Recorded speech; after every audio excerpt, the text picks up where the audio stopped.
$5,000. Cash payment to anyone who can prove that what lying son of a devil Farrakhan is preaching is consistent with the lessons, supreme wisdom, of Master Fard Muhammad Elijah Muhammad's representation of his teacher Master Fard's teachings.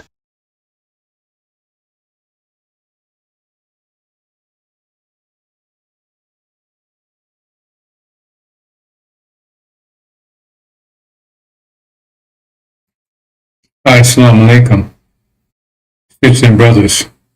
To my right hand here, Mission Cut It, Break of 7 Seals. Brothers and sisters, in time of unprecedented trouble, things about to dramatically change in ways that you can barely imagine. So we're going to talk about the art of war in more detail. If no one stepped forward to take this $5,000, it tells you a lot right there. Because they're all over the place. I mean, they're all over the place trying to convince you that Farrakhan is the Messiah. He can't walk, barely talk. He's pissing his shit in the bag.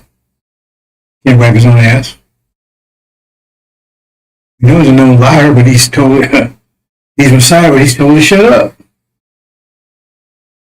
Now he's speaking, so I guess the order is removed. I don't know.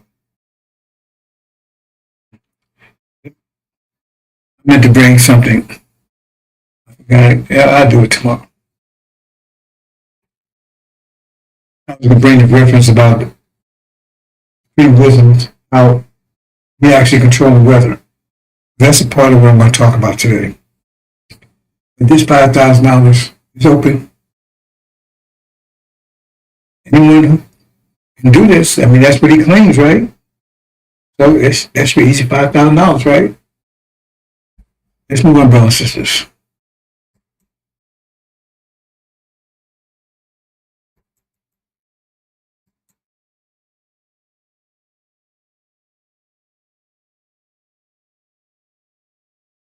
See here? Look at it. See, the challenge I put to, see, they're aware of me. It tells you in Mark, they beware. It says, did you know exactly who I am? So he called me out by names. Well, what do you stop tormenting me? He knew, but he was hiding from his people. You know, the books explain everything, brothers and sisters. I said often, they all talk about the same thing, just different perspectives. It tells you that he knows who the national covenant is. He knows it's not him. He's aware that and he doesn't like it because he says he's being tormented by him. How is he being tormented? He said because he's being exposed. He said, the Lord will consume with the spirit of his mouth and destroy with the brightness of his coming. So he knows, and it's hurting them. They are in trouble. Move on, brothers and sisters. Here, look, oversized. What's he got on this? He got jumpsuit. Looks like he got jumpsuit under there. That's why I'm not covered his. Oh, now I see why they got this, because he doesn't have a tie. We see he doesn't have a tie on. That's why they cover it up. Why would they cover it up? It's not cold, because they're not wearing any coats. Right? He don't have a tie on. Because he got a jumpsuit on, and he threw his oversized. That's why his jacket's so large, because they had to make it an oversized jacket to put on top of his jumpsuit. Now I get it. Because he's wearing a jumpsuit there. Okay? It almost looks like a dress at the bottom down there, right? So, because of the fact he doesn't have a tie on because he's wearing a jumpsuit. Why is he wearing a jumpsuit? Because they have to dress him. And when you're in a situation like that, putting a suit, a tie, and all that stuff, that's too complicated. Right? And then undress, no. Put a jumpsuit, one-piece jumpsuit on him. We'll see, brothers and sisters. Let's move on.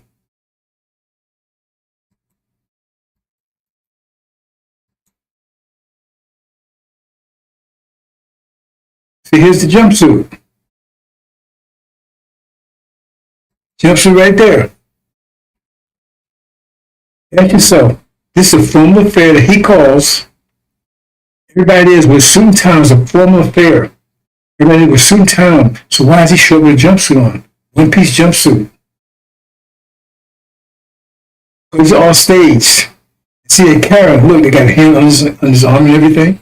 He can barely walk, barely talk. He can't walk at all. They have to carry him. They have to hold him. He can't walk at all. I need to rephrase that. That's hold him up. But he's the Messiah, though. When are they going to let that shit go? It's pathetic. He's the Messiah, and war's coming, and he's the Messiah. I'm in jumpsuit. Part of the reason because he's pissing shit in the bag, and it's around his waist. And it's kind of difficult to hold, to hide that with a suit on. But, I think, if I recall, I didn't think about that before, but I recall all his last occasions, since COVID and everything else, he's got a gown or something on, don't he? You don't see him in a suit anymore. I don't think so. Let me double check that. See? So that's been going on for quite some time. Good morning, brothers and sisters. Then now he's talking. Remember he said God told him not the same thing? So now he's talking, so I guess that restriction is removed. So now Farrakhan, you say it's dark. People say it's dark and it's really troubled time. So now that you can speak, explain. Share your light. Tell us what's going on. What we should expect. What should we be doing? Waiting.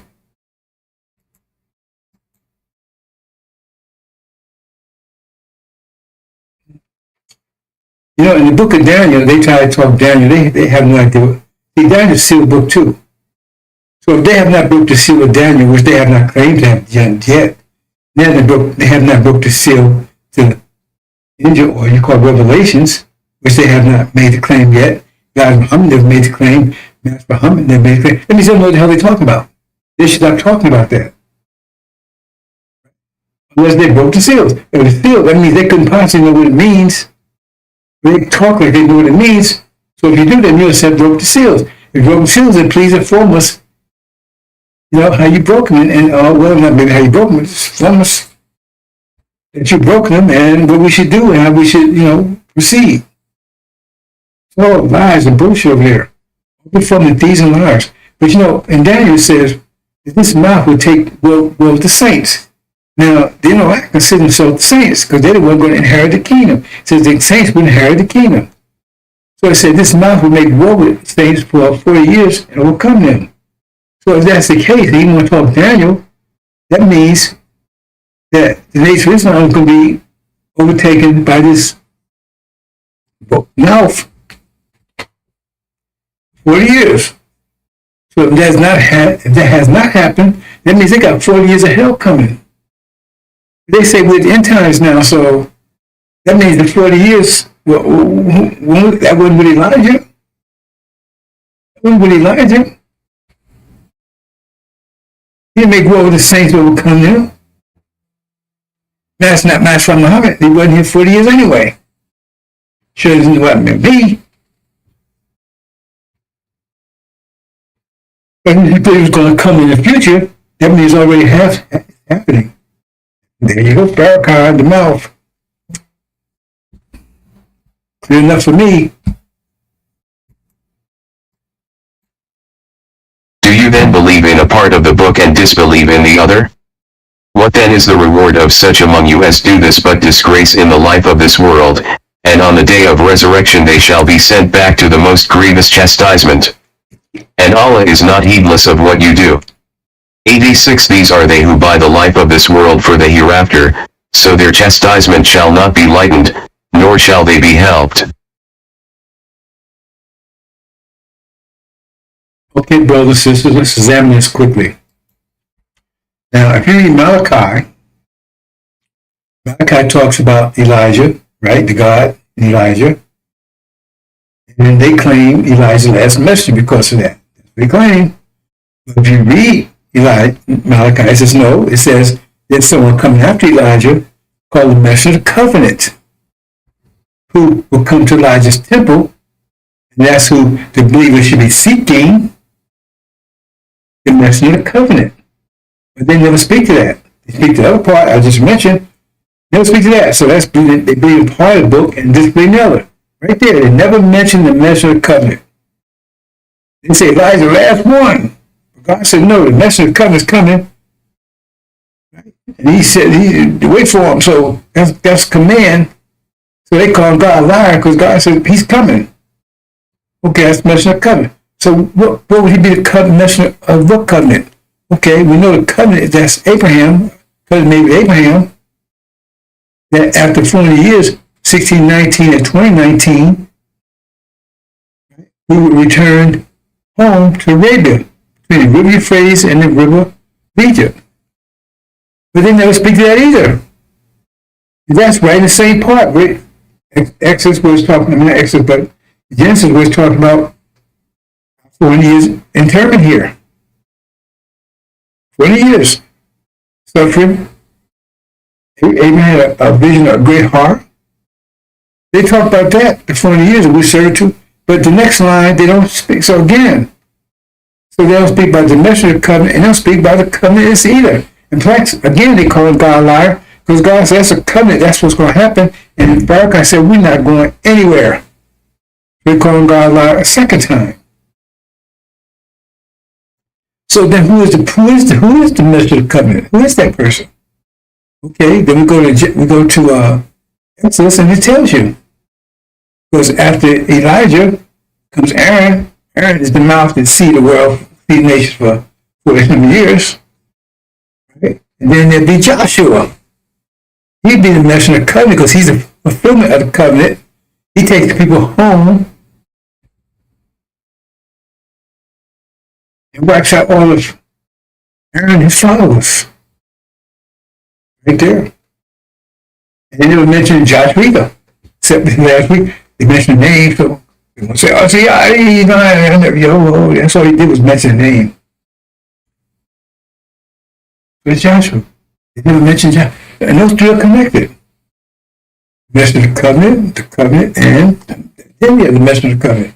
All three, right next to all other verses, they claim that those verses, they tell you right there. So they're not in danger.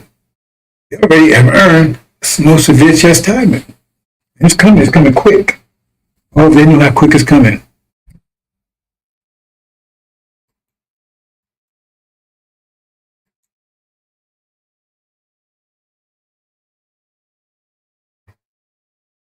Yeah, all right.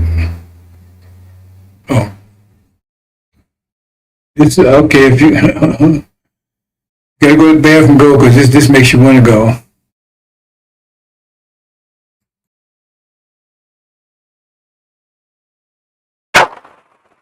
I gotta do this. Do you mind? Yes, I'm gonna do something. I don't want to put my brother on the spot. See, this is this. This is something else. Love and faith transcends color. And the reason why we embrace Father Flavor as a brother is because we find him on the battlefield of justice, being a true disciple of Jesus.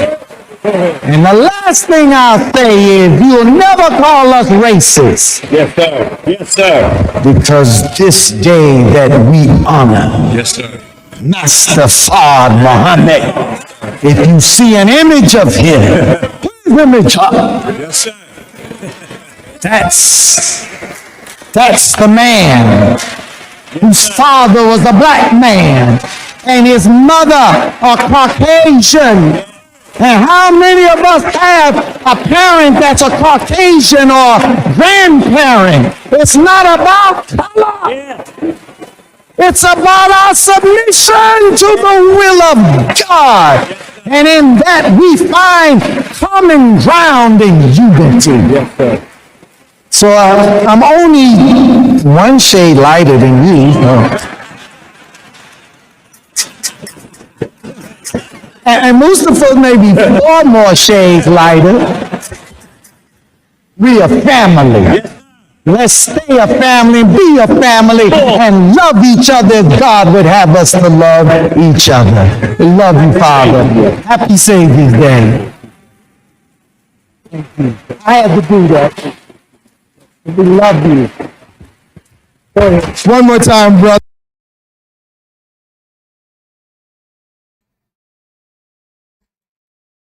Big shit there, brothers and sisters.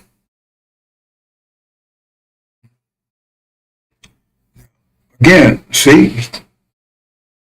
Why is he doing that? It's clear why. Those people, they hear the fire guns, they can't see it. They won't see it, and we don't want to see it. They'll bring your shit over here. You're stinking stuff over here. We're not interested. His father's a devil. He loved devils. Listen, that wouldn't happen on Elijah Muhammad. He wouldn't been no minister anymore if he pulled something like that. Why Elijah Muhammad? Plus, it's also keep you weak, keep you from thinking. Oh, they're all right. Give them actual facts. In Master Muhammad said they 100% wicked, 100%.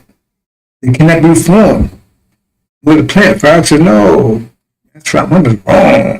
They can be redeemed. See? And these will stay right with them. Miz, what the hell were you?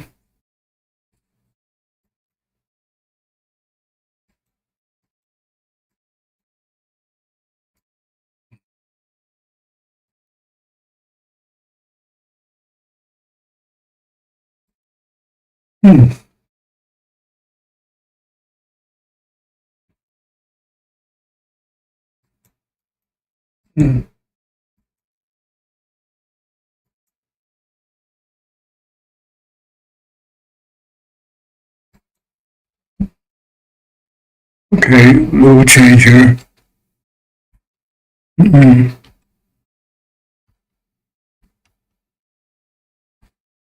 Okay, hope that fix it.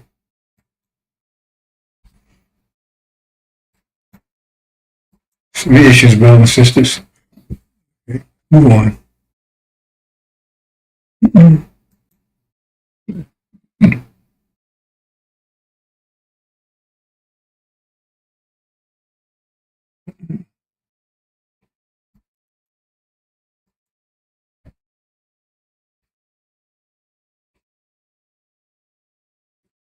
All about the men within brothers and sisters, that's a fact. When Elijah departed, all the money was in members in the believers' name. The prayers. We have other complex right across the street from the school, 87th Street, I believe it was. Banks, food stores, grocery stores, restaurants. And they took and turned right in, took the money and ran. Our Nation of Islam down, and they got rid of it. Wallace wanted to get rid of everything. He wanted to totally destroy everything his father had done. But he still wanted that money, though. Got rid of everything. Got rid of the name. Started something called Belialians. Farrakhan standing right with him. And they're putting that money back in. He's a multimillionaire. How did he become a multimillionaire? He doesn't have any business or anything anywhere. They returned that money, and these lost everything. Hard work they put in, supporting the messenger, they did nothing. Move on, brothers and sisters.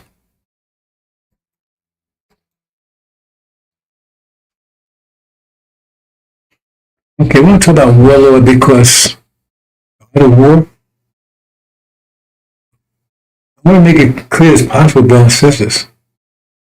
I'm And I'm sure I'm not getting this across as clear as I would like to, but it says, unless they're wrong, it says scientists say you won't get it until 4 winds blow. Wind fight at your ass. What it says. Talk. It's preach of the 4 winds. Then they'll finally hear it. Preach of 4 winds, and let them put some fire in their ass.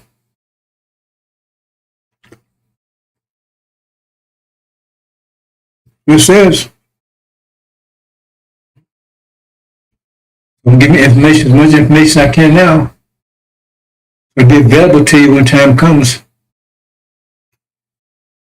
See, the way they think of war,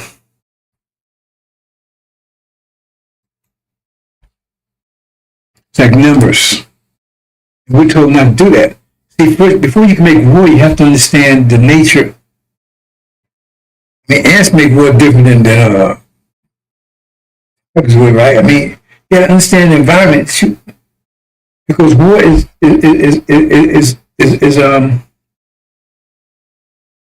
conflict between two different natures, basically.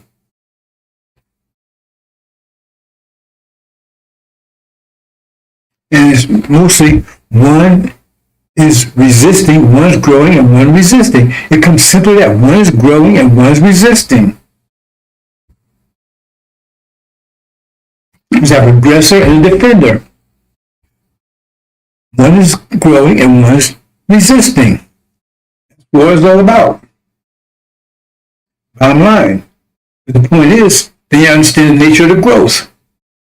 Because resistance is going to conform to the nature of the growth.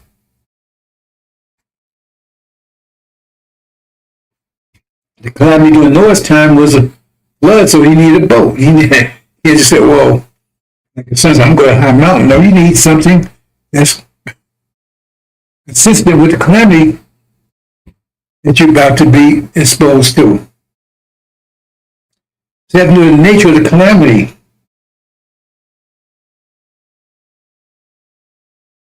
Understand how to make war, how to defend, the nature of the war. You have to know the nature of the calamity, like in Noah's time was supposed to be the flood, right?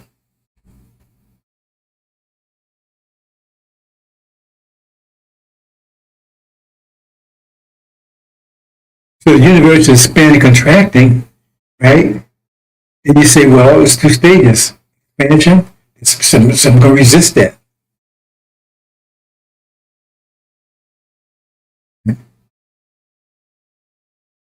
So resistance, in other words, the reaction is going to conform to the action, put it that way.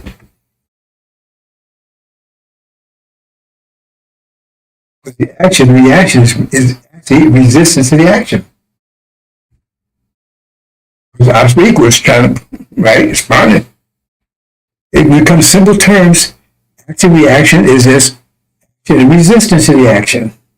The reaction is the resistance. Reaction, you're reacting to, right?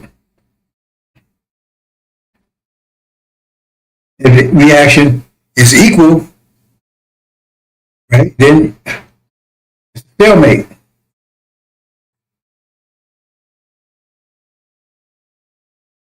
So, well, it has to be equal reaction. Yes. It has to opposite reaction. That's fundamental. Then we understand the universe expands, contracts. So you got a little thing called the fulcrum, and I'm going to that right now. The balance changes. The more complicated.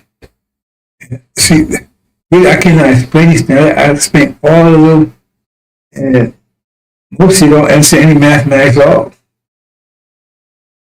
They understand algebra, they understand calculus, so it's very difficult to try to explain these things to you. So most of you have to learn from experience. Experience is the best teacher, but it leaves scars. So you get in a fight with somebody you haven't trained. You're getting it, right? Well, you want to get experience, you might win. You want to get experience with fighting, but I haven't trained. But you got to confront it with a fight. That's pretty much how it's going to be for tribulation for many of you. You didn't heed the voice. You didn't heed Elijah's voice. And then he messed with the covenant's voice. That's why you got to flee and panic. That means you have to learn from experience. That means a lot of people will be lost. People are lost for lack of knowledge. So, you see, you put it all together, that's what it comes up with. So I'm mathematics. I'm going to try to get into it as simple as possible.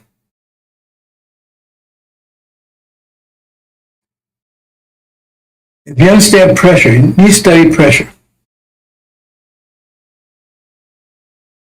If you understand pressure, where's pressure?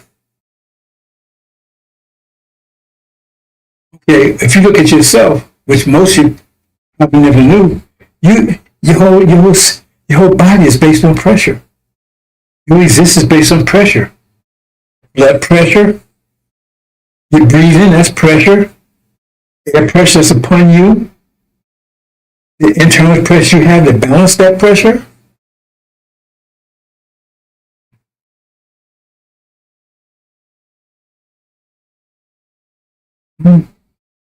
Talking, that's manipulating air pressure, sound waves, pressure. Everything about you is pressure. Why? Because the whole reality is based on pressure. But you don't understand that. The devil don't understand it either. But when you understand that simple principle, then things start falling into place because everything is math. Because you can do the mathematics of pressure and predict. Because you know what pressure is like. You put a pot of water on the stove, you turn the heat on. You don't know for sure that they're going to boil. But you know from experience, so you can predict it's going to boil. Because you understand the mathematics. Well, you might understand the mathematics, but understand the principle that's going on there, basically. Right? Fire. Okay? So, and I keep telling, if you understand study pressure, but no one wants to do that. I guarantee I talk to most people about it, and they still would come up short. You don't understand pressure. Pressure is a very simple concept to understand. That's why I call it the simplicity of Christ, simplicity of the Messiah. Because this is very simple. The problem is your mind is so messed up that simplicity, like 1 + 1, is very simple. We try to teach that to a gorilla. You waste your time. You can talk for a million years and never get it. Your mind's been so dumbed down that the simplicity is complicated. In fact, so you don't even want to think about it. But it's very simple. I show a state our people in. So when you understand concept, then you know, okay, you can start, you don't even need the angel. Because you can predict certain things without that. You can't, angels give you great detail, but the bottom line, you can predict that again, you can predict apocalypse, you can predict time in Holocaust, you can predict all those things on a general level. Just understand how pressure works. Energy deprivation. Because everything's energy.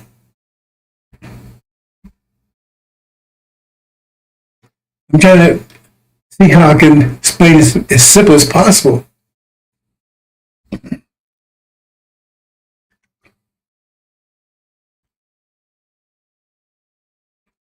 So the universe expands and contracts. That means the pressure decreases as the universe expands. Because you have, it's like, you got a lot of people crowd into an elevator. It's not an elevator, it gets larger and larger and larger. Okay, then there's less pressure in there because everybody's not pushing each. If they crowd it, everybody. But the elevator gets bigger and you got more space, so people more relaxed. And wow, man, you got plenty of room. It keeps getting bigger and bigger and bigger without people. More people getting at it. But if you start crushing the elevator again, the pressure starts building until it becomes unbearable. You get to fighting because it's too much pressure on everybody. That's where the universe works. So the universe expands, have less and less energy, less energy, less. But the point is, you require energy to survive. You require energy to think. You require energy to look, to see. Go to the bathroom, everything, nothing has that energy. So it means if you have less energy, then you have less energy to control yourself, control things around you. It takes energy to maintain a nation, maintain a relationship. It takes energy for everything. So if you understand that, it means the universe expands, that our energy levels will drop until we less control, until we get to the point where we have no control at all. Which we was at that point. But now the universe starts contracting again, then we start getting energized, and then we start doing more and more things, making more and more demands. Exactly what's happening.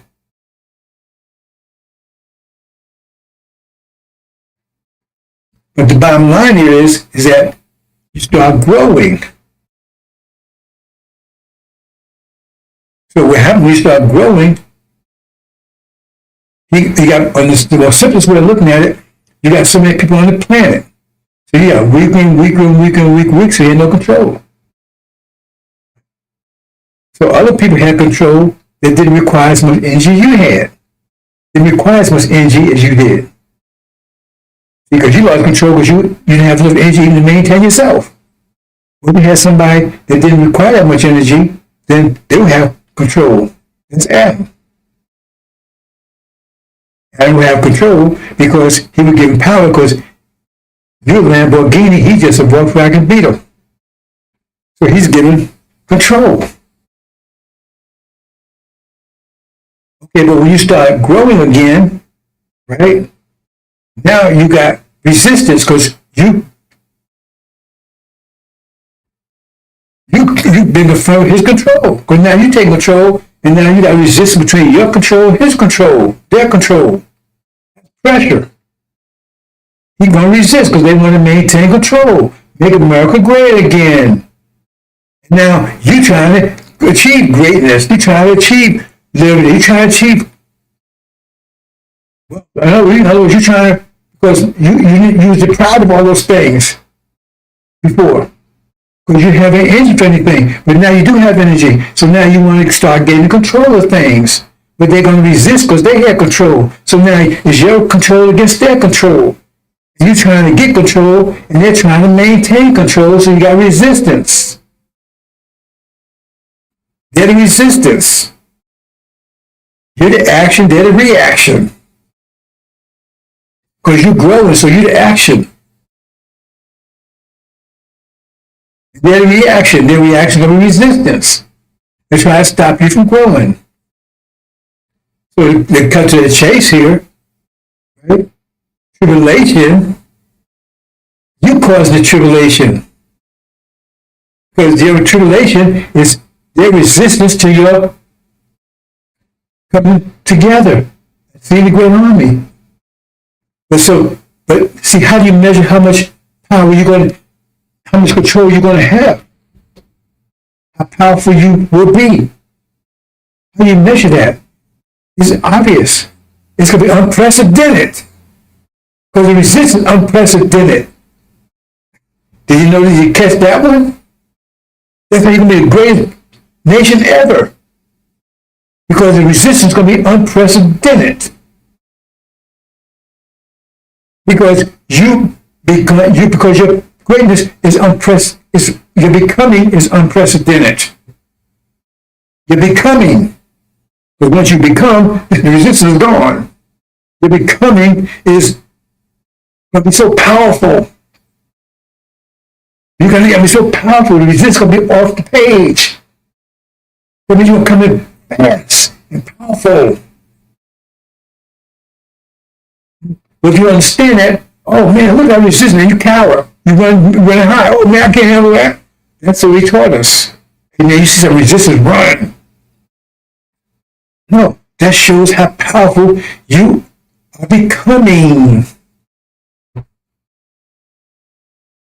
Unprecedented trouble, unprecedented resistance. That's what it is. Because you becoming unprecedentedly great. More powerful than you was before. So I could never, so another nation, another nation will be more powerful than you. Because it said this is only going to happen once. It says never happened before and never happened again. So that means nobody's going to overtake you. You're going to be. That's why it says your nation will live forever. Because it's unprecedented. It says it will never happen again. This will be something that never happened before and never happened again. So that's telling you. I tell you, you got to read between the lines here, brothers and sisters. It's telling you that there's no nation ever going to overtake you, because they would have to go unprecedented or even more powerful. The resistance has to be more powerful than yours. They say that won't happen anymore. Say this unprecedented this time will never happen again. It means you're going to be forever in power. I'm trying to get you to look into the details here. You see black and white. I'm trying to get you to see the colors. That's why I say those things. I keep telling you, they don't say those things for no reason. Unprecedented. Quickly. Because remember, the time unprecedented trouble is not going to last a million years. It's going to last a short period of time. That means you're coming together in a short period of time. You're coming together in a short period of time. Overnight. When they were born in a day, unprecedented trouble going to last, what, like a year? Because, and who's the resistance? Babylon. But then the destruction going to come, so they're the ones that's resisting, they're the ones in control, they're the ones resisting you coming into being.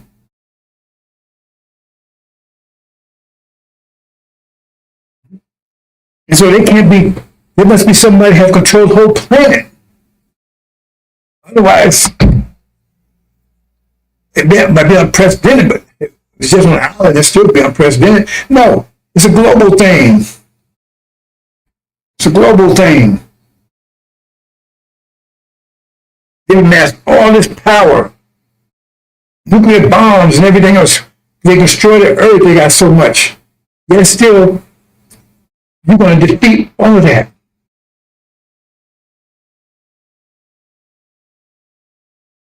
Why? Get back to pressure again. Because high pressure overcomes low pressure, no matter how much low pressure there is. It has nothing to do with how much low pressure it is. It has to do with the pressure itself. It's not a numbers game. And the devils, they see it as a numbers game. Because they have two-dimensional thinking. That's why God told David, do not count the numbers. The Quran said the same thing. It says one person that's affirmed can overcome 100, I think he said it was. 10 can overcome 1,000, something like that. Because it's about, that's why they always send one messenger, just one person, to take down a whole nation. Because all they got to do is some person at higher pressure, and there's nothing the nation can do to stop them. It's impossible.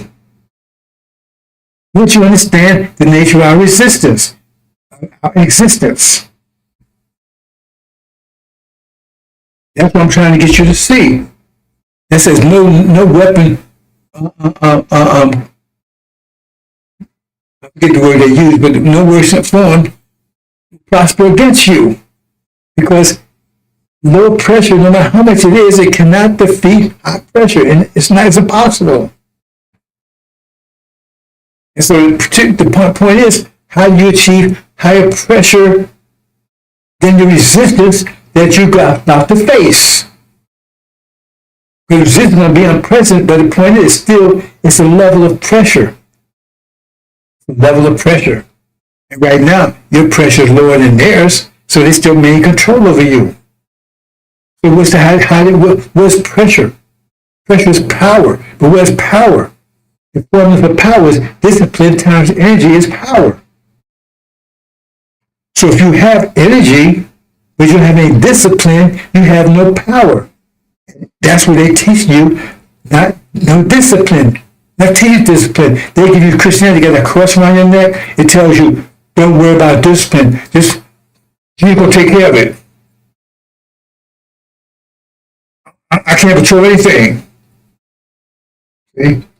God wakes me up in the morning. God tells me I'm going to die. And that's stupidity right there. If that's the case, then why even get up in the morning? Just lay in the bed. God control everything, so food appear. But they teach you that, and you buying it.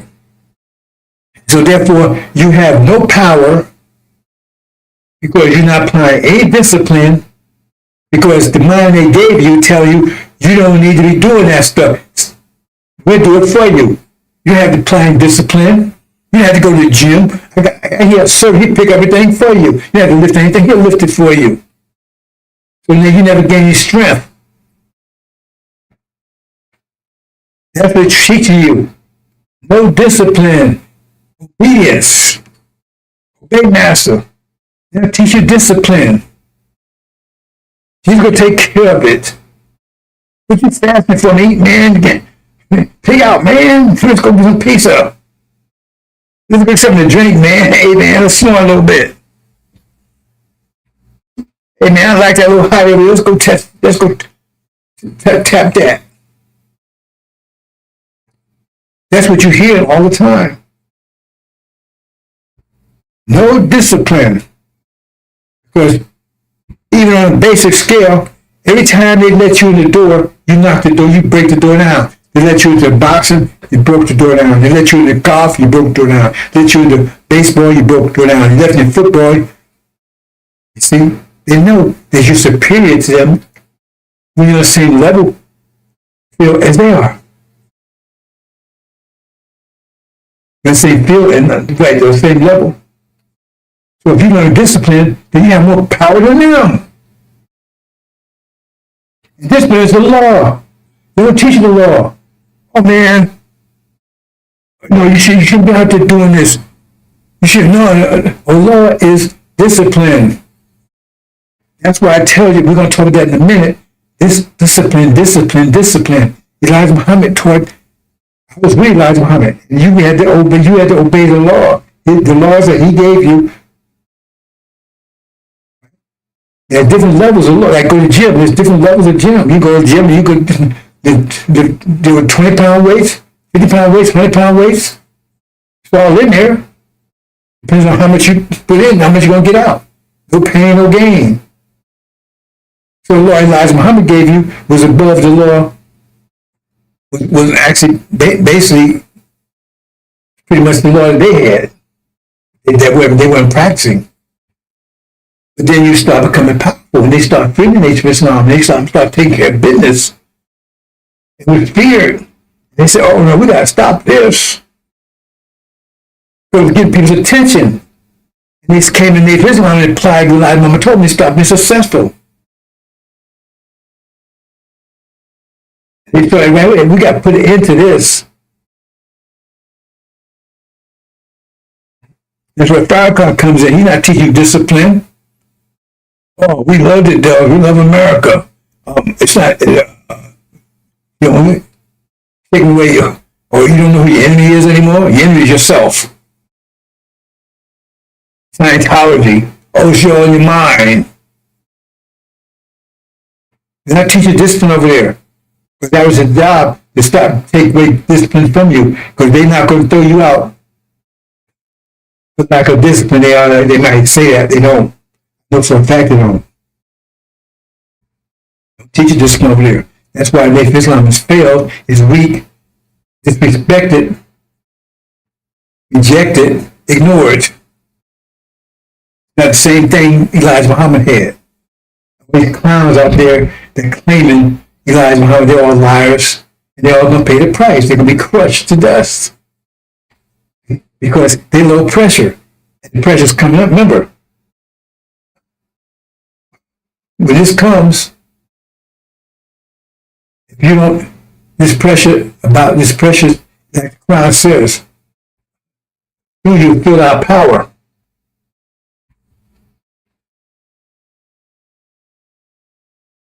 They talk all this stuff. They talking, but they have no answers. They have no idea what's going on. The angel knows they have discipline. And they're going to pay the price. Anyway, if you understand the basics, we're going to talk about how this war, right? What this war is, because it's a war between discipline, because now you didn't have energy before. You had energy deprivation, you have an energy to maintain maintain yourself, so you didn't have an energy to apply to discipline. It's external energy, energy beyond what it takes to maintain your personal self. That's the energy you need, and you didn't have that. So you was without power. The devils did because they didn't require their bodies didn't require as much energy as ours did. So they did have energy, and so it was given power. And to make sure you never get power is to teach you obedience, not discipline.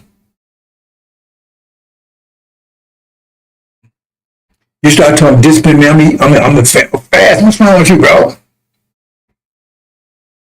I ain't going out, man. I ain't about no game. I'm just gonna stay. What's wrong with you, bro? You square or something? All these sisters out here, man. I ain't going to be messing with all these, man. I'm just look for shut by me. Oh man, what's wrong with you, man? You don't like women? It's the peer pressure. It's also a demon idea.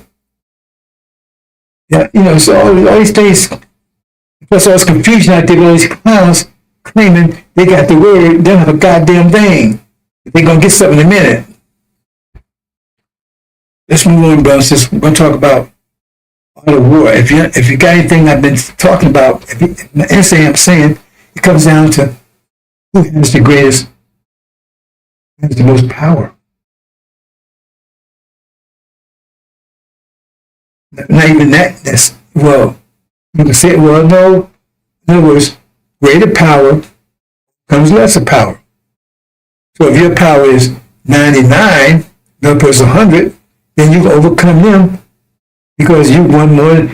Right? But the difference is what's the difference? So if they 99, you're 100, and you got a little power over them. If they 90 and you got 100, you got more power. If they 50, you got more. If they 20, you got crushing power. Crushing power. And so they had crushing power over us for hundreds of years. And then we start energizing, and they start losing control. And so they start being violent. They have less control. They still have control of us right now. But it's less and less. And now it's about to break. The only reason they have control of us now, in many respects, is only because they taught us not to apply discipline. Because once we apply discipline, it says we come together as exceedingly great army. So it means we had the power to become that right now. I mean, we had the ability to become that right now. I should say it that way. We had the ability. We just don't do it because the mind we have is turning against us. That's why I said the man was beating himself. You got people like Farrakhan distracting you, distorting you, confusing you. So therefore, you got the mind. Because remember, under Legion, you had the mind. Legion, you had the mind of the devils. You were possessed by demons. They made sure you kept their mind of lack of discipline.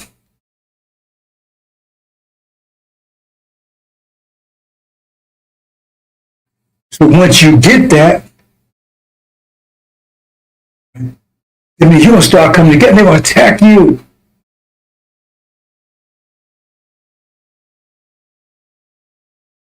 The resistance. That's just natural. Come on, brothers and sisters.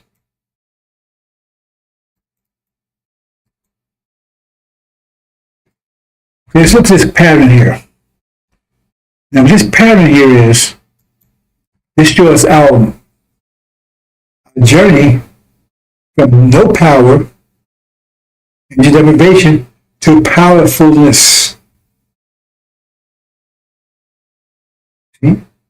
It shows this is something you can document and prove to yourself that what I'm saying is absolute truth. because you started being empowered in the 1860s when you got your first burst of energy. As the Quran says, it's momentous in the heavens and earth, but coming but of a sudden. It comes in forms of wave. It saturates the earth, and the earth regenerates and will start producing more energy for you. Earth produces energy for us. Better food, better air, better everything. Energizes us. It's like the earth energizes, we have to have energy. The more energy it gets, the more it energizes us.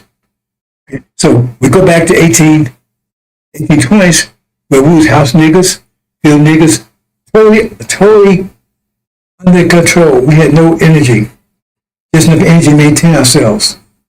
When you're in the graveyard, you have no energy at all. So we was alive, it's barely. Just enough energy to maintain ourselves. Even that, we didn't have control of that. We had enough energy to maintain ourselves, but they took control of it also. That's why it says the average slave only did about 30 years. Because the energy we had enough energy to maintain ourselves, but they controlled it. So they said, no, I don't want you to, no. I want you to go out and work for them.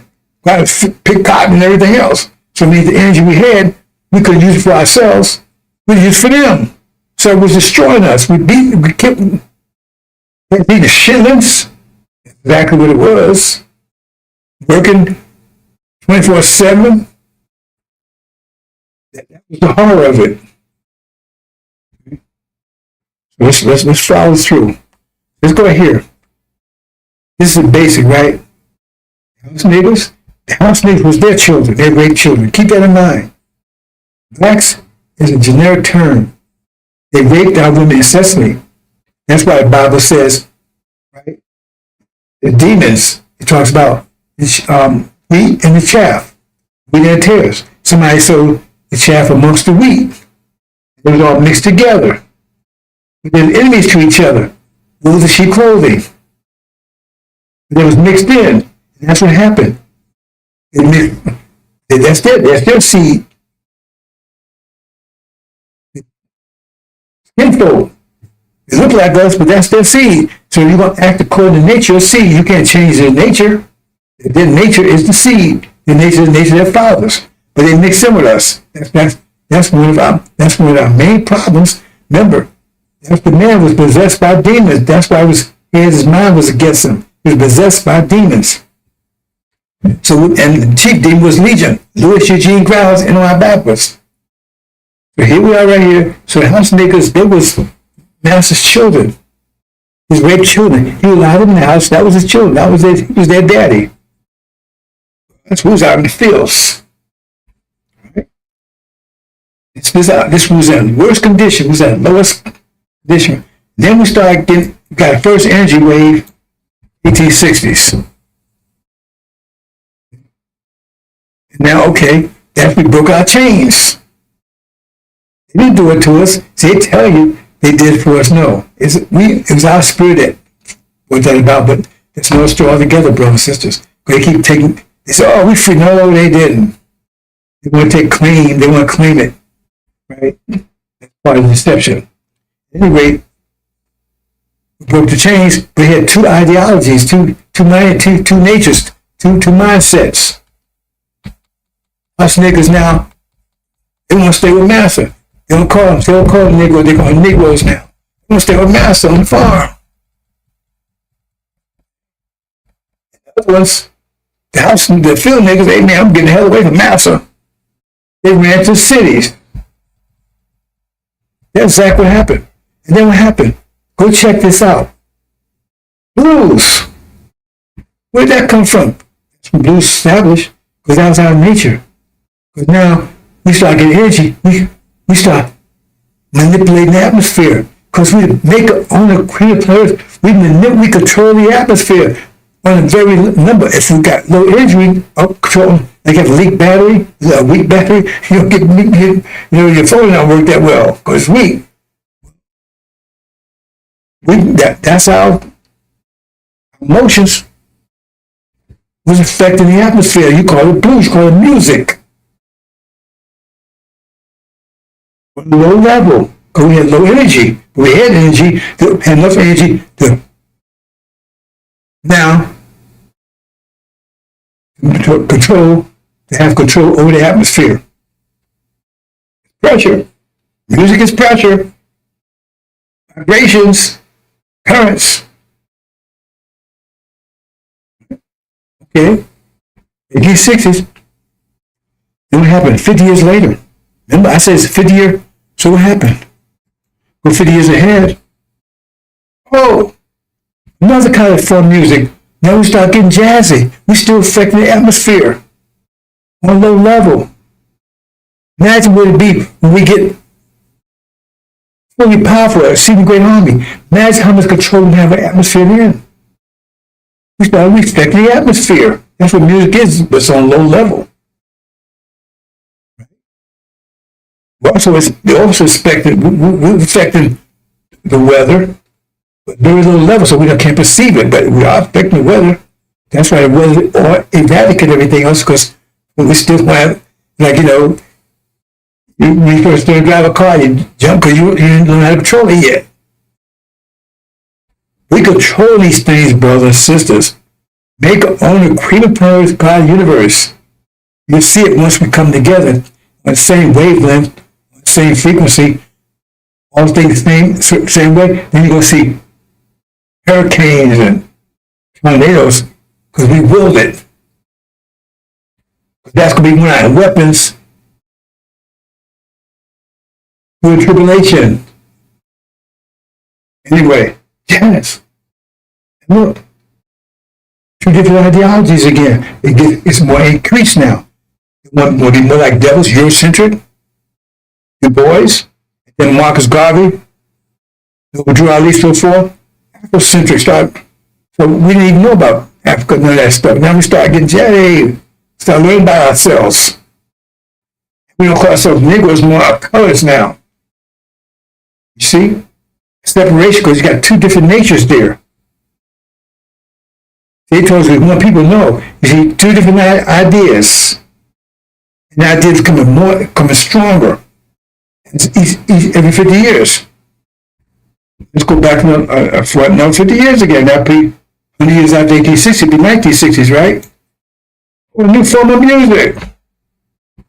Is that a coincidence? And look, now you don't want to be you don't just think like white folks. You want to be with white folks. You want to live with them. You want to marry them. Integration.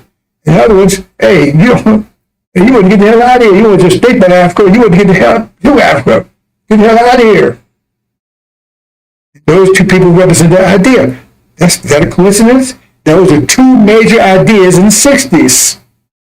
In the 20s, there's two major ideas. And then the music, because that effect, now we don't call us no more. Afro-Americans, Afro-Demons, and blacks for their separation. Say it loud, black and proud. Remember in the 20s, dyeing their hair, burning their hair up, process, trying to look like white people. Look at the pictures. Right? Processes and carrying on. Sisters doing that kind of stuff. Now, you want to wear Afro now.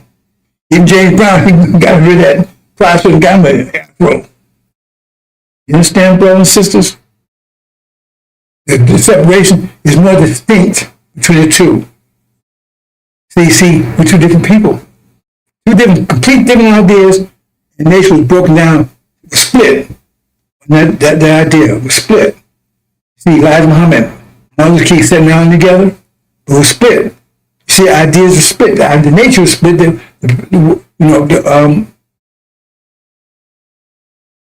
Our vision, two different visions. One wanted to get the hell out of here. One wanted to stay here and get control of America. You understand, brothers and sisters? You see this? So, if you follow this pattern here, and you recognize the pattern, you say, well, what will the next 50 years look like? What will the next 50 years look like? Who represent those? Who will be the representatives of it? And what would they be saying? What would they be talking about? What would their idea, what would their message be? Think about it. What would it be next 50 years? That far. I mean, you're going to play that. Oh, next one. This one moving towards control of America. The other moving for getting the hell out of America. So the next 50 years, then we might get closer to that. Whoa.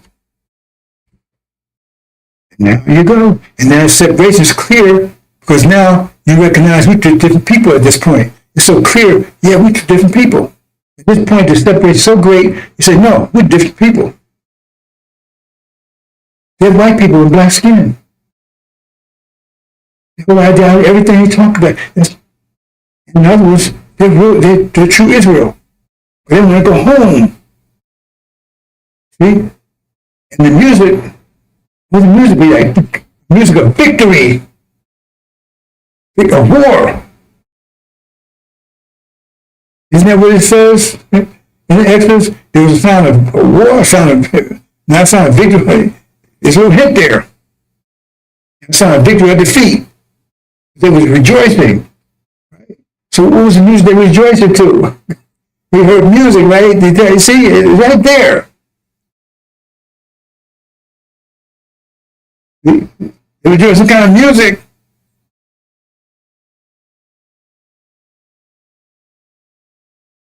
So new music is on the horizon. We should be experiencing any time now because we're affecting the atmosphere. Now at this point, we're going to start realizing at this point soon that we do have control of the atmosphere. Not complete control yet, more.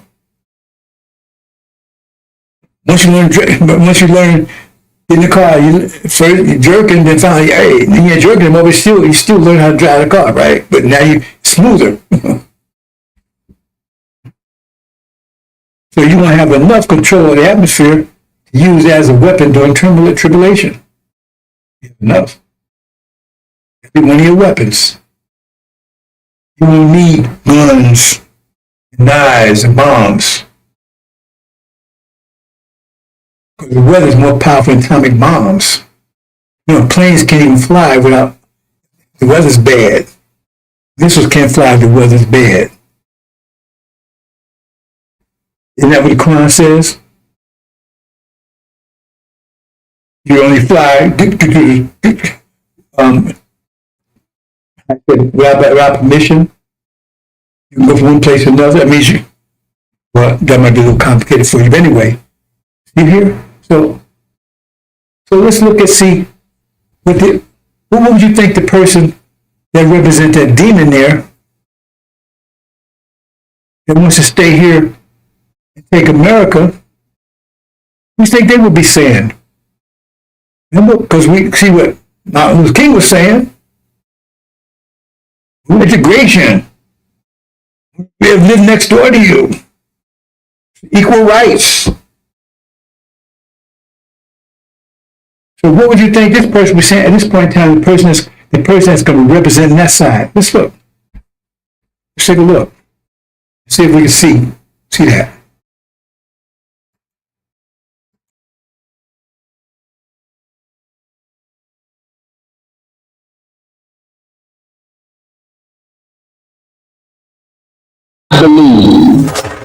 I believe that America can be beautiful. How can America be made beautiful? Now, family, listen. My brother Imam Waterford and I have had disagreement. But his followers and mine have never given each other as much as a bloody nose.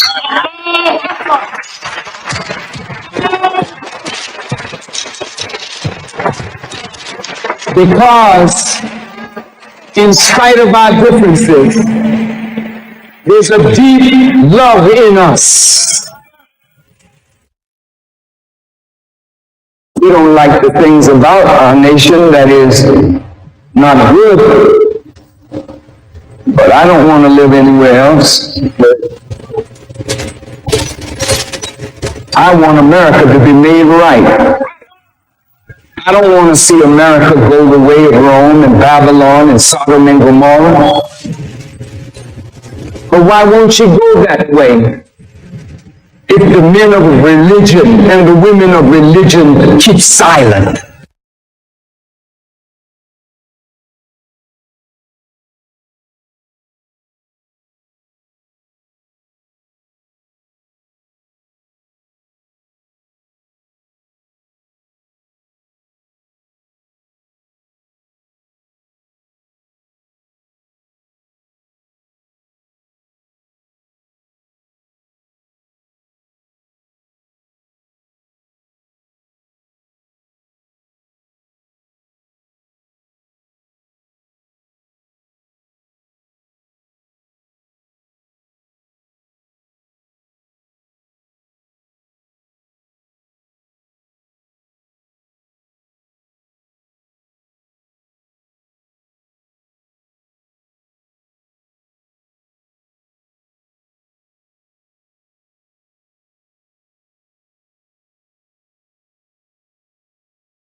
Okay, I did it again, brothers and sisters.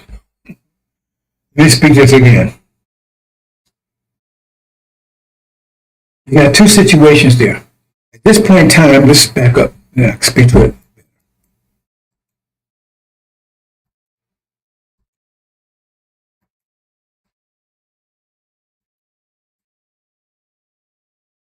See, at this point in time, the separation so great that they know they're two different people. They're not the same anymore. So they recognize these are demons, this is true Israel, the saints. So this is where separation comes. But the point, that's where it said at that point, the separation comes. The Quran said, oh, though they are separated, this time it's the chaff and the wheat is separating each other. They hate each other now. They recognize they're not the same. It was all mixed in, but now at this point, the separation will take place. Because they realize, see, the divide is so great. They recognize, man, we got two different people here. They totally, at this point, right? See? So the thing is he going to love America, but he's going to hate these people because they hold different aspect, a different reality, a different mindset. They're going to hate these people who have a totally different mind because they recognize, like you have sheep and lamb, then they recognize it's the wolves. They're going to hate these wolves. They hate the sheep. They want to eat them. You understand? So in other words, so he's going to be speaking well of this, he's going to be hateful of this, hateful of these. He'll be speaking well of this, but hateful of the demons. See, because the dividing is so great at this point. You understand that? So let's see if we can really see what this one thinks as far as America's concerned. They love it. I want to stay here. So I mean, is that what you expect this one to say? You want to lead in this charge here? Well, is that what you expect him to say? I already said that, so let's move on. So let's see what he had to say about the other group. Understand? Because he's gonna love him. His group is gonna hate the other group. Why?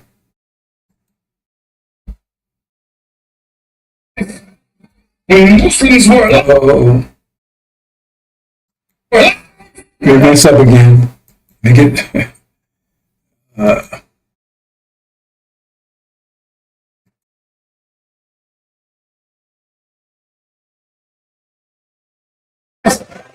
When the Muslims were alive,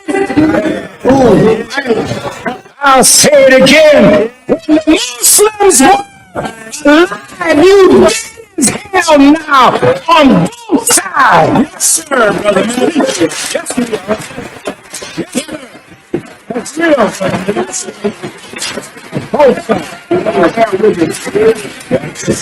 That's real. When we were alive, we set up schools. That's right. When we were alive, we had supermarkets. We owned buildings. We owned farmlands. We were busy doing something, hiring our people. Well, I'm telling the Muslims, damn it, if you don't come alive, you will die like you are. And I will say, thank you, Allah, because if they're not doing nothing on top of the earth, let the worms eat their ass.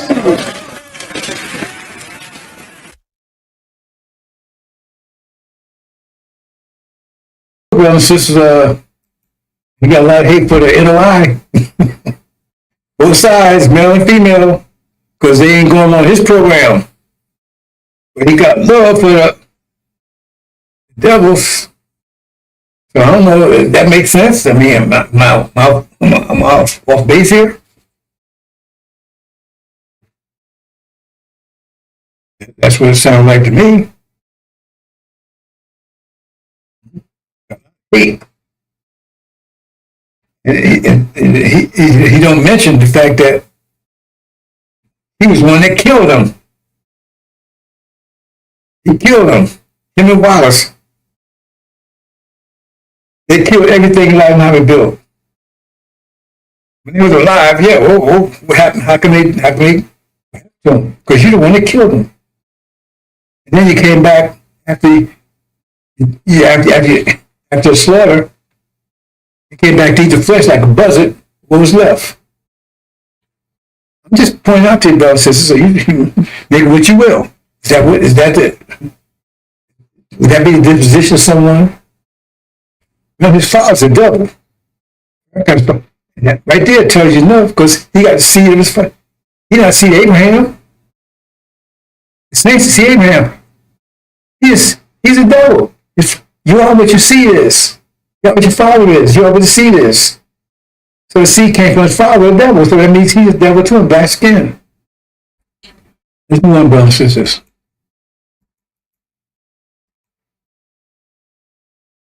So then, what would this be talking like? He'd be talking about the covenant. Going home. That's what I call the message of the covenant. He's not going home. He don't want to get the hell out of America.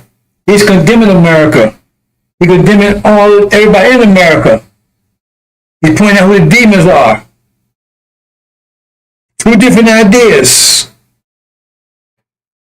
Which the one on the left there never talks about the message of the covenant. Never talks about Joshua, the one that actually takes us home. He never talks about the covenant itself. He said, no, we ain't going nowhere. Well, he's right. He ain't going nowhere. He wants to stay here. He said it. He's not talking about Joshua. Joshua's one, because he wants to be Aaron. Aaron was the one that wanted to stay here. He wanted to turn the hearts back to Egypt. So he's on that. There's Aaron.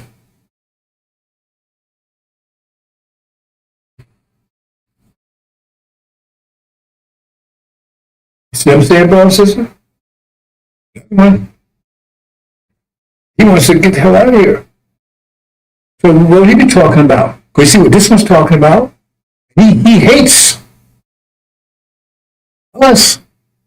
But we don't go along with his idea. He hates so much, he pray Allah. When Eli asked us. Let's go a little further then and see where we get here. Now here, I guess I can speak for him.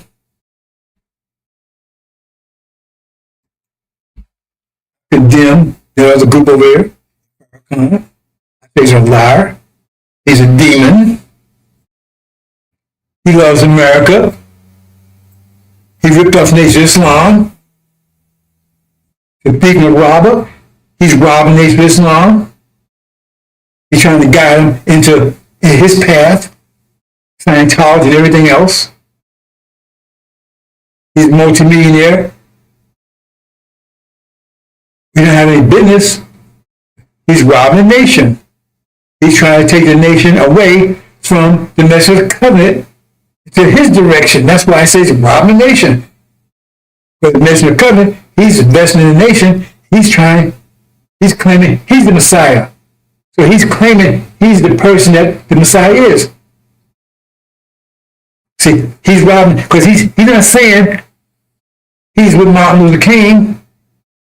He said he's the messenger, he's the Messiah, but the Messiah is the one that's the messenger of the covenant that takes us home. He claims that's who he is, but yet he wants to keep us here in America. He loved the devils, but he's claiming he has the ID. He said he claimed the ID of the one of Joshua. One takes us home. That's the covenant. He's claiming the ID. So that means he's robbing he's robbing the nation.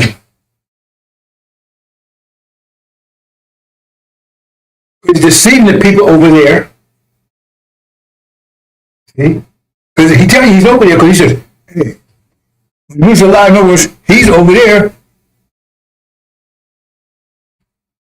pretending he's messing with covenant when he's really going the other direction.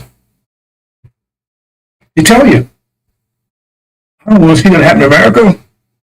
What America? I hate y'all. But we're going to eat your ass. They pretend to be your Messiah. So they're misguiding you, misleading you, getting rich off of you. So he's robbing. The nation is also robbing the message of the covenant. Because the people that will be guiding, he'll be guiding home. He's deceiving them, guiding them in the wrong direction. Leave it there, brothers and sisters. Let me play a few things, I'm going to close.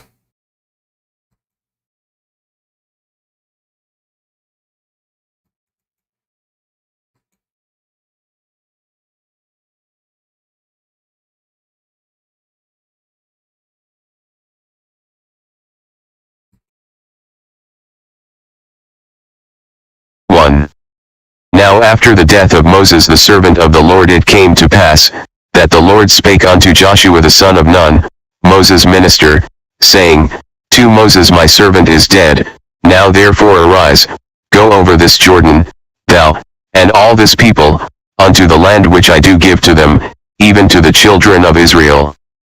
3. Every place that the sole of your foot shall tread upon, that have I given unto you, as I said unto Moses. 4. From the wilderness and this Lebanon even unto the great river, the river Euphrates, all the land of the Hittites, and unto the great sea toward the going down of the sun, shall be your coast. 5. There shall not any man be able to stand before thee all the days of thy life, as I was with Moses, so I will be with thee, I will not fail thee, nor forsake thee.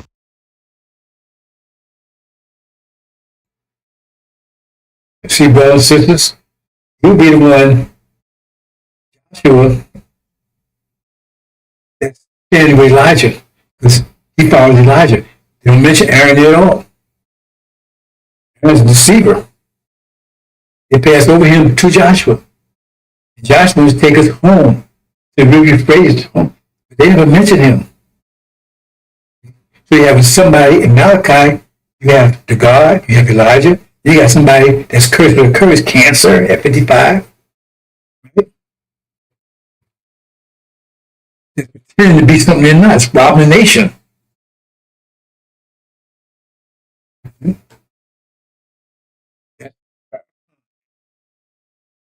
Then you got a message of the covenant. The message of the covenant is Joshua. Passed right over Aaron. But not only is he going to direct, he's pretending to be original.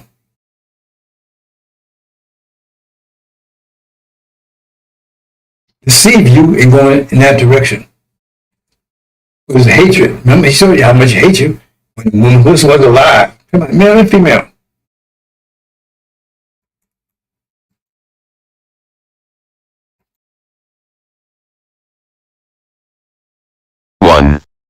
Now after the death of Moses the servant of the Lord it came to pass, that the Lord spake unto Joshua the son of Nun, Moses' minister, saying, To Moses my servant is dead. Now therefore... Look, brothers, if I'm doing wrong here, I know I checked this. So I don't know how that happened. How did it happen? No, I checked this. Oh boy, hold on. Double check this 3 times. I know I checked this. 6. Beast. Why did they do that then? Well,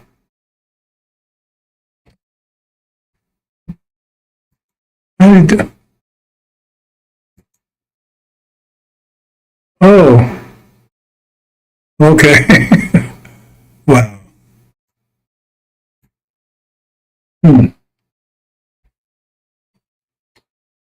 Okay.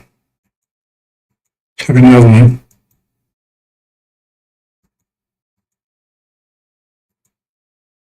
Okay.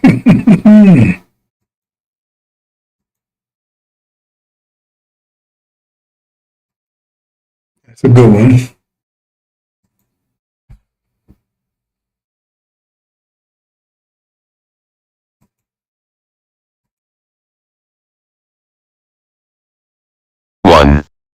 Now after the death of Moses the servant,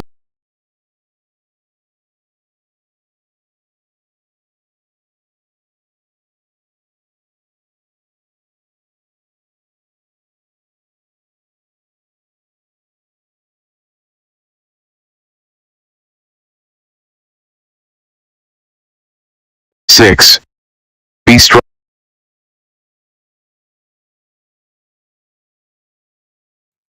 Weird brother says it's built. He's putting it back. And again.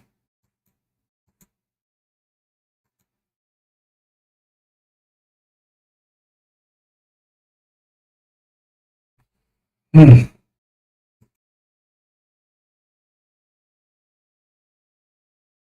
Six. Be strong and of a good courage, for unto this people shalt thou divide for an inheritance the land, which I swear unto their fathers to give them. 7. Only be thou strong and very courageous, that thou mayest observe to do according to all the law, which Moses my servant commanded thee, turn not from it to the right hand or to the left, that thou mayest prosper whithersoever thou goest.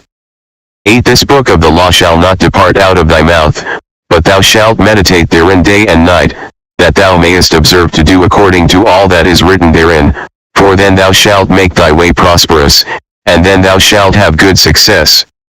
9. Have not I commanded thee? Be strong and of a good courage, be not afraid, neither be thou dismayed, for the Lord thy God is with thee whithersoever thou goest. Now, what's happening here, brother, says it's talking about the law. That's discipline. Yeah, discipline, you have no problem. You say, oh, you got to worship God, or you got to do this. No, it says the law. Obey that law, and you will prosper. Right? This book of the law shall not depart out of thy mouth. Meditate for day and night, the law. What's the law? It's discipline. Remember, because they had to keep coming and send prophets to the devils because they didn't have much discipline. So they keep telling them, man, discipline. And then they would go for a while, and then they would fall apart. But they don't have it naturally. We do. Okay? They keep on, remind them. But this is Joshua. It says, but see, this message also for you. Because it also applies to you. If you obey that, say, be strong, be over courageous. Now, I'm observed to according to all our law. It says, no one dare stand before you. And that's what's my job to bring you to this. That's what Mr. Covet, right? Do that. Because Farrakhan's not giving you any law, he's giving you all this bullshit. And Scientology is really Catholicism 101, right? And Catholicism is against the law. That's why Europeans went to the Dark Age for 1,000 years, because they took and followed the Catholic Church, which you can do anything you want to do, no discipline, just believe in Jesus, go and confess. And it was 1,000 years, it was under control of the Islamic Empire, which did teach discipline. Until they broke with the Catholic Church and went back to the Old Testament and started applying the law, and then they became too powerful, God to make up.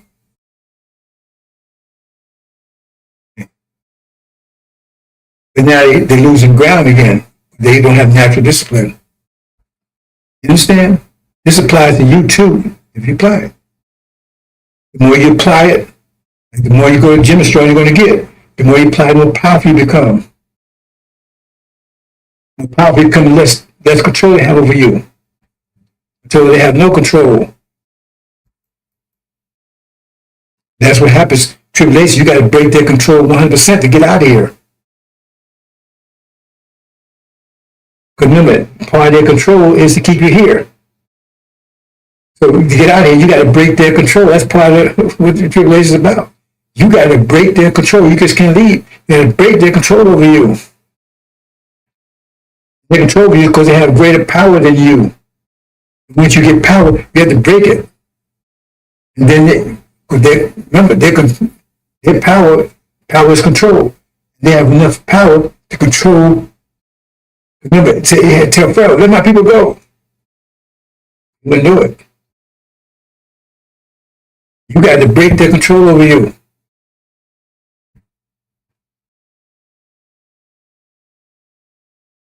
You got. Their control is resistance. The resistance keeps you from getting out of here. Understand that. Let's move on. Let's read this. 1. And it shall come to pass, when all these things are come upon thee, the blessing and the curse, which I have set before thee, and thou shalt call them to mind among all the nations, whither the Lord thy God hath driven thee, to, and shalt return unto the Lord thy God, and shalt obey his voice according to all that I command thee this day, thou and thy children, with all thine heart, and with all thy soul. 3. That then the Lord thy God will turn thy captivity, and have compassion upon thee, and will return and gather thee from all the nations, whither the Lord thy God hath scattered thee. For if any of thine be driven out unto the outmost parts of heaven, from thence will the Lord thy God gather thee, and from thence will he fetch thee.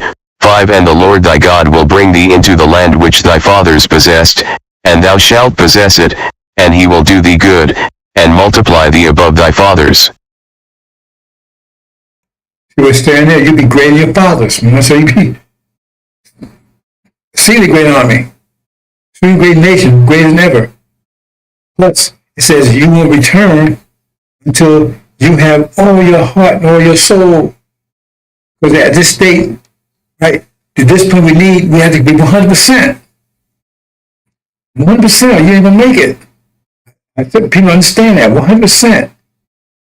Right? That's what it's going to take. Get out of here. For you.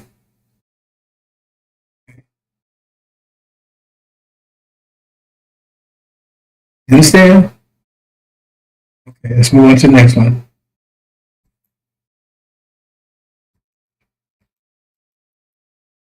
Mm-hmm. 15. See, I have set before thee this day life and good, and death and evil.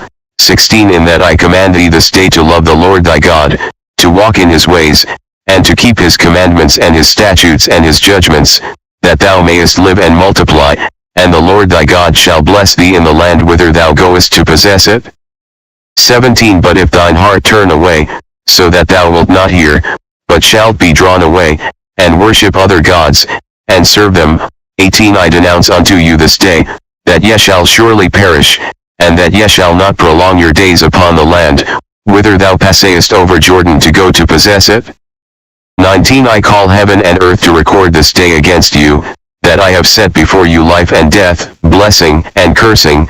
Therefore choose life, that both thou and thy seed may live. 20 That thou mayest love the Lord thy God, and that thou mayest obey his voice, and that thou mayest cleave unto him, for he is thy life, and the length of thy days, that thou mayest dwell in the land which the Lord sware unto thy fathers, to Abraham, to Isaac, and to Jacob, to give them.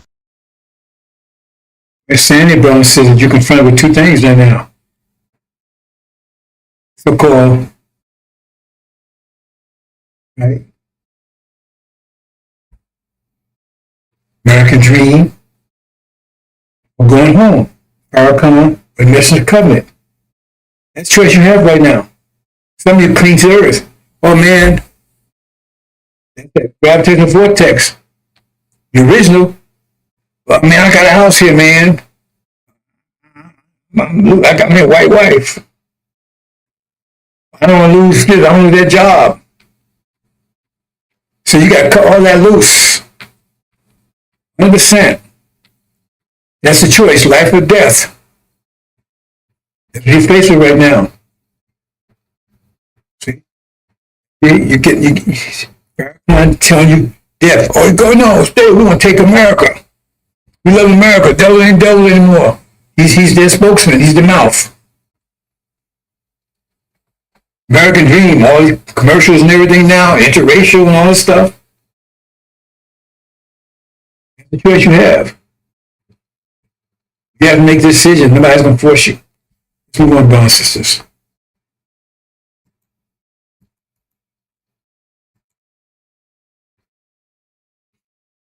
This is our situation here. See, we mixed up. We got the demons and the saints mixed together.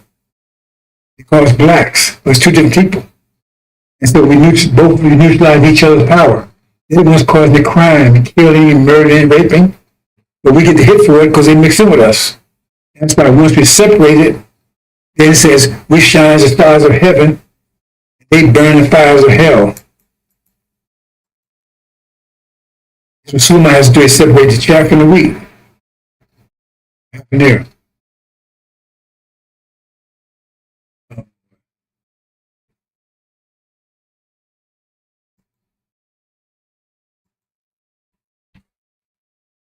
Technical issue.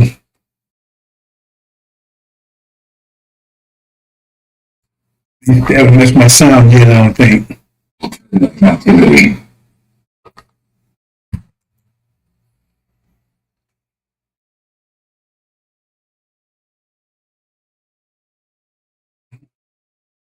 About to happen, brothers and sisters. And there'll be a battle between us too. There can be a war between the two of us. A battle.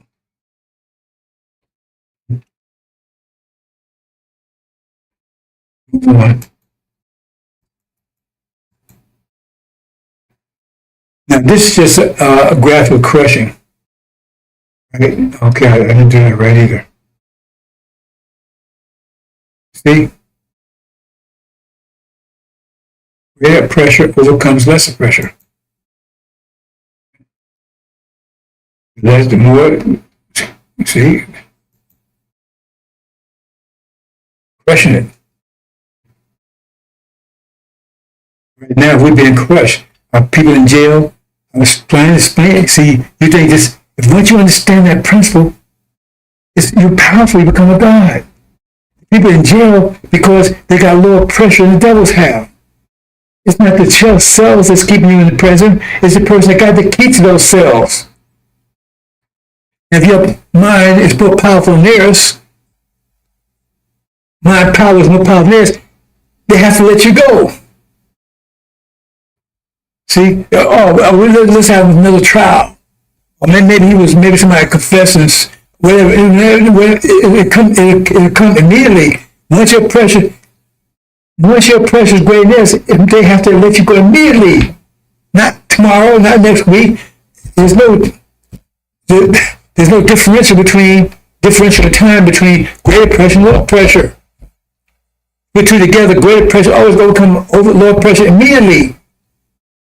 If they get in jail and they start learning discipline, they'll be out of there. They're keeping themselves there because they don't have discipline, and devils do not teach discipline. And these niggas out there ain't teaching discipline either. Only one teach you discipline is myself. Elijah Muhammad was teaching you a level of discipline. I'm taking it to a higher level. Because this level will bring you together. Now, discipline, but see, Elijah Muhammad taught you discipline, but he didn't teach you, right? He taught you, okay, but he's like teach you exercise, but he never taught you the gym. I'm teaching you the gym. The science of exercise. That's the 5 pillars. So now you can go to the gym, you get strong as you want to get. Discipline as you want, because that's all about discipline. There's 5 pillars. Let's look at them and then close, brothers and sisters. First one, faith. That's about the angel. Consequence. Oh God, I covered the C there. Consequence. Oh, let me just correct that. I shouldn't, but I'm doing it anyway.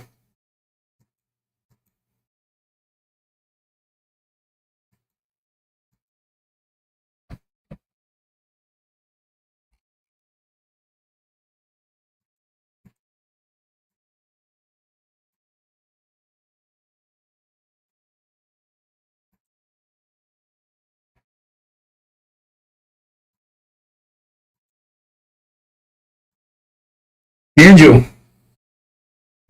Okay. The faith point, getting angel. That's part of the 5 pillars, the angel, the guidance. Consequence, understand the consequence. Understand the nature of your environment, nature of your reality. First pillar. All other was based on that. You have a powerful engine, but without a steering wheel, what we do is go around in circles. Salats. You do it with your heart. Reciting. That's not, the Quran says, reciting the Quran done as prayer. You can do what you want to do. We don't pray to anybody. You're the gods. Master Muhammad, Elijah Muhammad, that Master Muhammad prays, that's a damn lie. He pray to anybody. Recited history 6 to 8 hours every night, walking back and forth, pacing. Elijah Muhammad never said he prayed to anybody. That's their lie. You will not have to pray. Pray is how we used to be before we lost the power to tune in. Once you tune in, you don't need to pray to anybody. Just, hey, bro. So that firms your heart. That's your protection, because one of the weapons they're going to use against you is emotional. Music. Explain that. That's one. They've been studying music, because music affects your emotional system and everything else. And they were trying to do, they're trying to study your brain to find out what type of music, wavelength, frequency, whatever, produces fear in your mind. They're already doing it to you now. They're doing it on a low level. And it's in the music right now to test you, to see if it works. They're going to turn full blast, like a laser. When they go to reward us, they're going to turn it on. And so when it turns on, you're going to be so afraid, because that's what happens in battle. If you're afraid, you're going to run. Music affects your disposition. It affects how you feel. If music you like, you feel good. If music you like, you feel sad. So they've been studying and say, what kind of put fear in these people? And they already got it. They already have a weapon. Because there's a war, they're going to turn it on, and you'll be too afraid to fight. See? Because your emotion center is the heart. And if you make a slot in your heart firm, that will not affect you. So no weapon made can prosper against you. They got weapons, but this weapon will not. If you make a slot in your heart firm, it will not affect you. It will not affect you. That's one of the weapons they have against you. But when again, brother will be one of our weapons against them. But anyway, That's one of the weapons they already have it. You know, Trump told me we got weapons you ain't never heard of. That's one of the weapons they have. So if they ever go to war with us, they put extreme fear in us. That's it. That's. Can I tell you about that? No. These other lies, they'll have no idea. I'm telling you how to protect yourself, and you apply to them. Reciting the Quran. Quran is called a recital, because that's what it's made for. That was one of the things given to the message of covenant, right? Just like the angel. The angel was given to him, right? 2,000 years ago by one you call prophet, Jesus. Right? That's your mind. Your mind was given. Oh.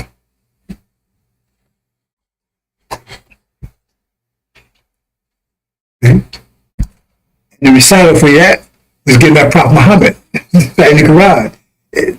Well, there's not so much I can tell you, right? Because I didn't just pick it, it just didn't come today. It's been 2,000 years. And the Quran, recital of the Quran, that's the purpose of it. Firm your heart. Where it says, this is where direct from Allah. So Allah has a firmness of hearts, right? That means you recite, because the heart reflects your voice. So you reverse the process. If your heart's nervous, your voice will be nervous. So if you recite the voice of a firm heart, you're going to firm your heart. The more you recite, the more firm your heart's going to be. That weapon will not prevail against you. They're going to use it. You'll see. You know, people that's not hasn't doing it, they're going to run out, they're going to be scared, they're going to be in panic, they're going to be in fear. But you won't if you're applying it. It's up to you. Then you got Zakat. They use against you this so-called American dream. And the debt and everything else. You know, because you get a certain amount of energy. See, they tricking you. They telling you, hey, they control how much energy you have. They cannot control how much energy you have. They control how you use it. They can't control, everybody gets the same amount of energy. They don't let you know that. So you say, oh man, he got $1 million. He have no more energy you have. It's one of the tricks. So by doing that, they have you chasing money, so you throw yourself off balance, because now if everybody has the same amount of energy, that's the law. Everybody gets $1,000 a day, right? Bad luck means if you got $1,500, you got $5 worth of bad luck, because you have to make it have 1,000. So now you got $5 worth of bad luck, you got all these bad things happen to you, you can understand it. They're using that weapon against you right now. American dream and everything. Oh, get this. You can finance this. Get credit. Just get all this stuff. Well, if you go get a car on credit, you may be paying $1 a month. It doesn't matter. The point is, you still own that control that car. So they gave you $10,000. You got $10,000 that you didn't. And you think, oh no, you have control of $10,000, and if you only supposed to have $2,000 a day, $1,000 a day, then you got that. Now you got $10,000 headache. I don't know if you understand that, brothers and sisters. That's why it says he will tell you what to keep your house with. Don't keep things in your house. You got a raggedy car. It may be raggedy. Don't get rid of it. Don't get rid of stuff you don't need. You're paying for it. You're throwing your balance off. So now the thing's not working for you. They're using this against you right now with all this credit and everything else. So you get stuff. Like I said, if I was a millionaire, I could kill people. I just go, hey man, hey bro, here's $10,000. I just gave him $10,000 with a bad luck. Maybe enough to get a car accident and kill her. You don't understand that. See, that don't make sense to you because you understand the nature of our existence. Balance. Zakat is about balance. That's why I said, spit out what we have given you. Is that what the Quran says? Right away. What you're doing is credit and all this stuff you're doing, usury, all the stuff you're doing, taking from other people. You're throwing yourself off balance so things not working for you. Oh, I got this problem, that problem. I walk steady, firm-footed. Unless I go out there and start trying to do something for somebody else, then I gotta be careful with that one. But the point is, that's what's going on.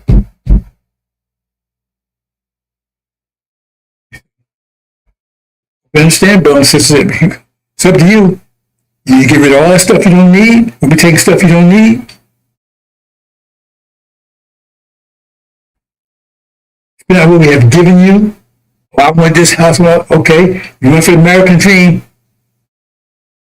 That's one of the tricks they got for you. They're going to give you a lot of money, too.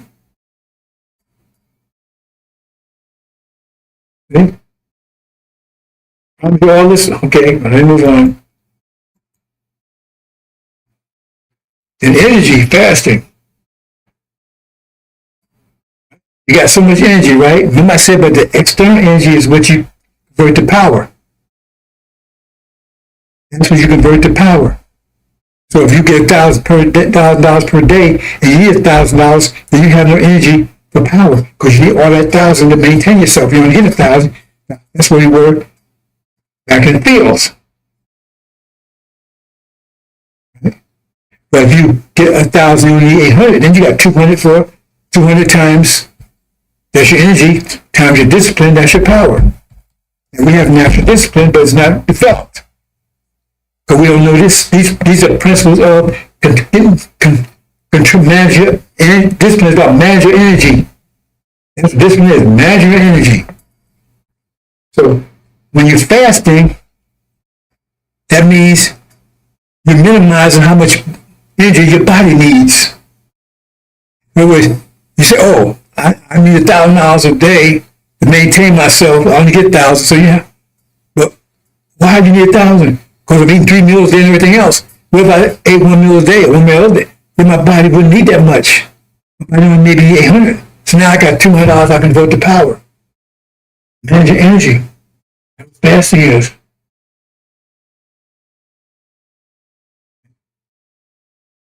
Manage energy. Eating all the time. It's also about taking, gets back to zakatu, taking stuff you don't need. So now, your body needs all this. You got to fornicate and everything else, right? So now your body's, you wasting time on all kind of bullshit. So you don't have the energy left over for power. Convert to power. So fasting is fundamental, but also energy management. How you manage your energy? Are you taking your energy out there to party and using energy for that kind of stuff? Or you taking just using what your body needs? Serving your body. And you use your body to fornicate and everything else. Hope you understand, brothers and sisters. I'll give you the basics. Then Hajj. All the balls move around, but they're not collide with each other.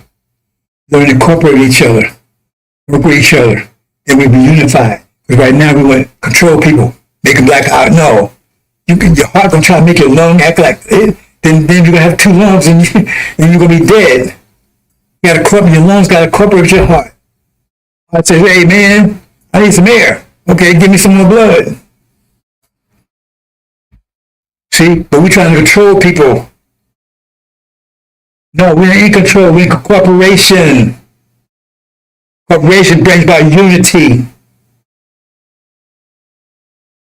Vision comes from the INJIL. Cooperation brings about unity. We got to cooperate with each other.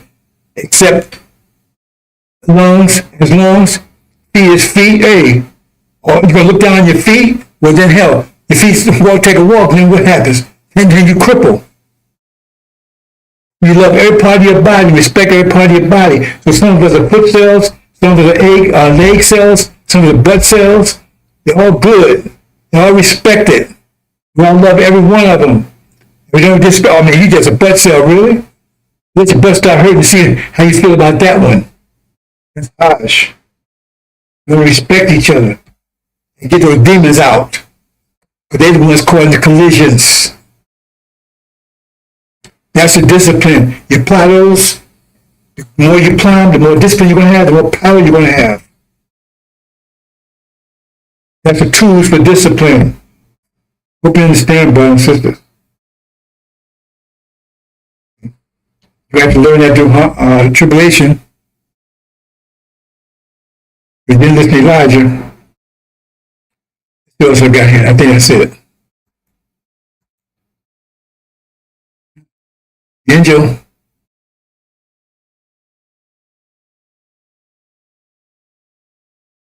Consequence. That's all. This based on consequence. All of it.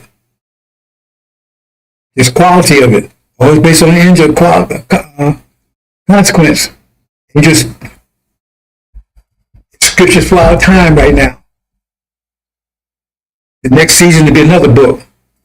I'm not going to tell you this book lasts forever. Like, what the Quran lasts forever. The Bible, oh, come on, man. Why a lot of them going to tell you they write the book and they give it 24,000 years and then release it? If they do that, then why? How in the hell are they going to tell me the Quran forever? If you believe what Elijah Muhammad said, that they keep writing the book and they release it in a particular season that's relevant. That means what happened to the book that Abraham had? Those books are irrelevant now. The Quran is irrelevant now, except for its reciting. That's the purpose it was given to measure the covenant, so he could protect his heart in a time of unprecedented trouble. Teach you how to protect your heart. Without it, you wouldn't have that. And the INJIL was to give you the guidance. That came from the prophet you call Jesus. Isa, even Miriam. Prophet Muhammad gave you the Quran. Both of those are part of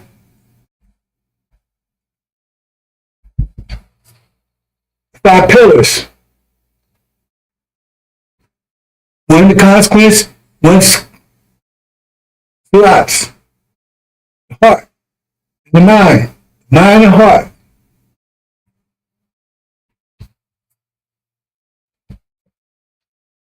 Hope you understand, brothers and sisters.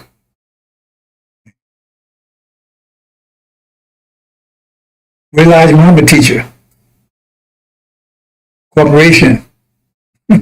Move on, brothers and sisters.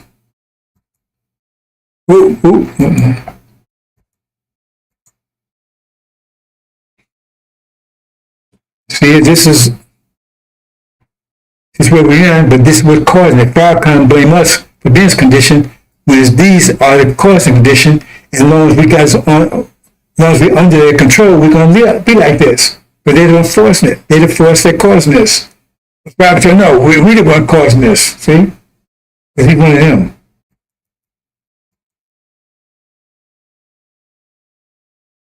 Okay, let's do this in a close. And I see shall all the nations of earth be blessed. Because that's obeyed my voice. Now this is talking about, I'm not going into detail, I mentioned yesterday. But it's talking about when all nations can be destroyed. Remember that rock that comes and stone that destroy all the nations? So it's talking about something happened before that. Because you can't bless something that's been destroyed. That's talking about the time right now. So look at this. Now understand capitalism means enslavement by definition. Look it up. Capitalism is an economic system of slavery. That word didn't exist until they started enslaving us. Go check it out. That word. So we're asking what's the economic system of enslavement? They won't say it. Because the capitalism, that means they tell you that. That means you realize you're still a slave. Your employee working 9 to 5. Do they tell you to, you get fired. You got a taskmaster, a supervisor. They won't tell you that. Move on, brothers and sisters. Let's look at this. What's the 3 main nations? Arabs. They have our land and our money. They make all the money, oil and everything. That's ours. That's how they was blessed. All of them got blessed off of us. Says by us, all nations were blessed. So that's how they're blessed, because they have our land. And they get all that money because of all the stuff that's in our land. It's the Arabs. That's our half-brother, Ishmael. As far as Israel, they rich and powerful because, not powerful, but they rich, right? Because they have prestige, because they claim to us. You bless Israel, we bless. You curse Israel. So by taking our name, look how prestige they got. That's a lie. They're stealing from us too. Adam stealing from us. Ishmael stole from slavery. And so far as Israel, who claiming they claiming, right? They're Isaac. And they're Ishmael, that half brother. They claiming the inheritance is theirs. No, it's not. Then you got America. Ideas and innovation. Where does that come from? That come from us. Say, well, you see them come from France, come from Britain, come from Germany. They're all Caucasian nations. Why? Because it's us. Scriptures tell you it's us. I can explain it to you. I can prove it to you. And so that's how they got powerful, rich because of us. These are our ideas, our innovation. But then the ideas and innovation, what is that? Okay, they want to keep you. The ideas and innovation. Where's that going? It's going to India and China. See what I'm saying? Because they want us to have those industrial jobs. They send to China. They got rich off the industrial jobs. That was the fruit of our ideas and innovation. And then they bring the Indians over to take AI, which also out of our ideas and innovation. So they robbing that's the fruit of our ideas, but they get it. So that's all the nations right there. You get it? So everybody's getting, we about to take it all back. See the great army, and we're going to take that, we're going to crush everybody. That's what's going on, brothers and sisters. That's why they're all blessed off of us. Now it's time to take it all back. That's what it's about. It's about take it all back. We're about to do it. Yep, there's the mouth. That's a choice, life or death. We ain't gonna stop him choosing. You want to choose? Go with him. If you're a demon, you might as well, because we don't want you.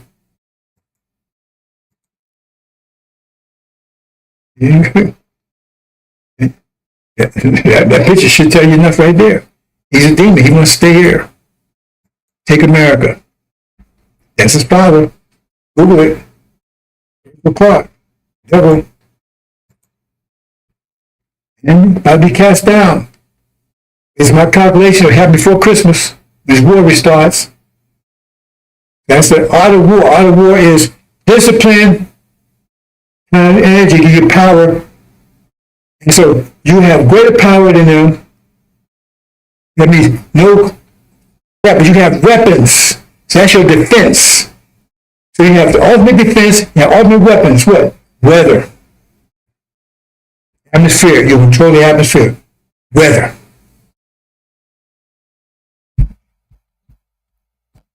Main weapon.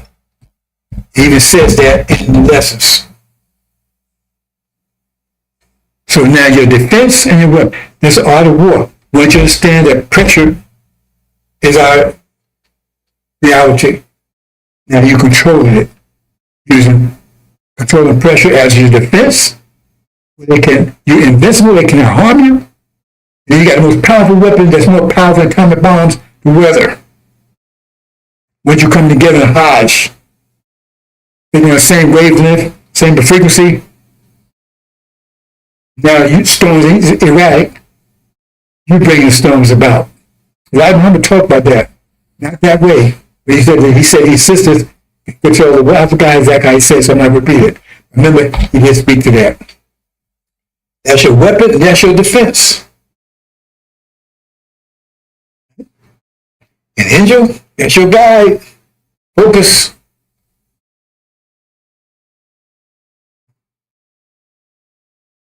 Say you don't have to worship anybody. And that the point is, the Lamb and the God have more power than you. So you come with your bullshit. You be. They say you be cast out of the kingdom. They say you be killed. You be out of the darkness. Because we let you in. Yeah, now I got power. Yeah, okay. Because I'm teaching how to get power. It has nothing to do with it. Your personality, where you're rude enough, it has nothing to do with that. See? So that's on you. That's how you want to use your power. Now, if you want to use it, the angel tells you how to use it properly. If you want to use it some other kind of way, then fine. You're power, but you want to be in our kingdom, being out of darkness. That's why it says you won't be in hell. You just want to be out of darkness. Okay, you figure it out. I'm gonna leave it there, brother. Assalamu alaikum.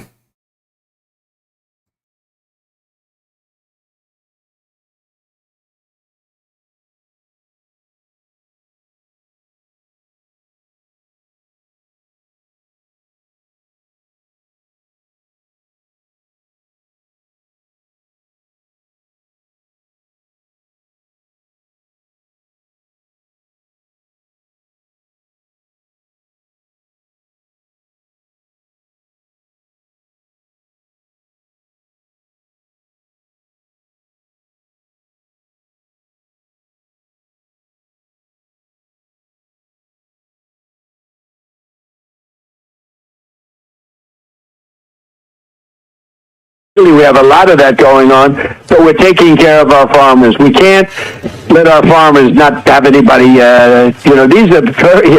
these people, you can't replace them very easily.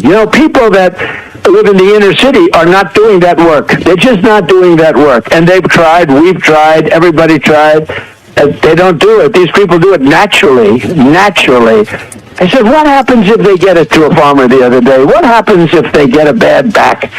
He said, they don't get a bad back, sir, because if they get a bad back, they die. I said, that's interesting, isn't it? Well, you heard that. Donald Trump is a believer in eugenics. He believes that white people are the superior race. And inner city is code for black people. And he believes black people cannot now work on the farms. I guess they're not good enough for that. So Hispanic people can do it because they have the backs for it. This is what this man is saying out loud in interviews. He is a racist. It's been proven time and time again. The man had Mein Kampf on his bedside table that he would read at night. Enough to let you know where he stands on that. Just more outrageous, racist things from Donald Trump. They want to arrest those who can do the farm work well until their backs give out. And then he'll probably ship them to El Salvador or some other country. Just more vile statements from the president and let you know where he stands.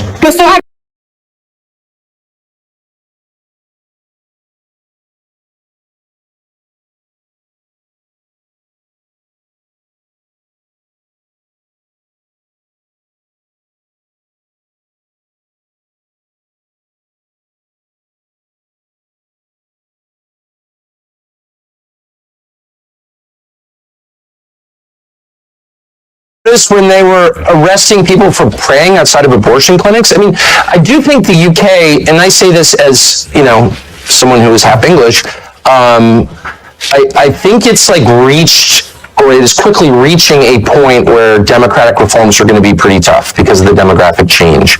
And that, of course, the point of importing all these people is to overwhelm the people who live there who disapprove of the program. So you don't have to care what they think because you just bring in new people, and their will becomes all that matters. And so I don't think you're going to fix these things through elections at some point, probably pretty soon. And I just worry a place like the UK, Canada is another, a bunch of different countries in the West are at the point where they're literally revolutionary. They are poised for revolution. And as someone who really doesn't support revolution and hates violence and hates civil war above all, I'm worried about that. I mean, I don't see how this is fixed. Starmer, who's, he's just an instrument of larger forces, but he's a poisonous character, obviously, who's really hurt your country. He's in there for 4 more years. And so you wonder, people are going to start to get really radical in a scary way. I think this is going to happen. And the people in charge don't seem to care. Well, you're already seeing it. You are seeing the anger beginning to manifest itself. And I completely understand the anger. I don't, like you, I abhor any form of violence. But I do understand the anger when you have, Keir Starmer campaign. I'm going to smash the gangs that allow these little boats to come over the channel, delivering tens of thousands of people illegally into the country. And they then get put into these so-called asylum hotels where they're given a pretty good lifestyle. Certainly a far better lifestyle than many people really struggling at the moment in the UK. And of course, far from smashing the gangs, it turned out yesterday that he's smashing new records for the number of people coming in illegally on the boats. It's out of control. And the British public are reaching a point of saying, we are done with people coming in illegally and being treated better in a more comfortable and more luxurious manner than we treat our own people. Well, the whole point is to humiliate and degrade the indigenous population of the British Isles, the white population. I mean, that's the whole point. And are they really going to do something about it? What would that be exactly?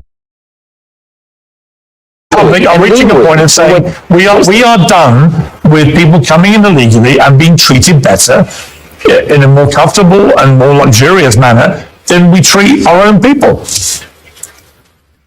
Well, the whole point is to humiliate and degrade the indigenous population of the British Isles, the white population. I mean, that's the whole point.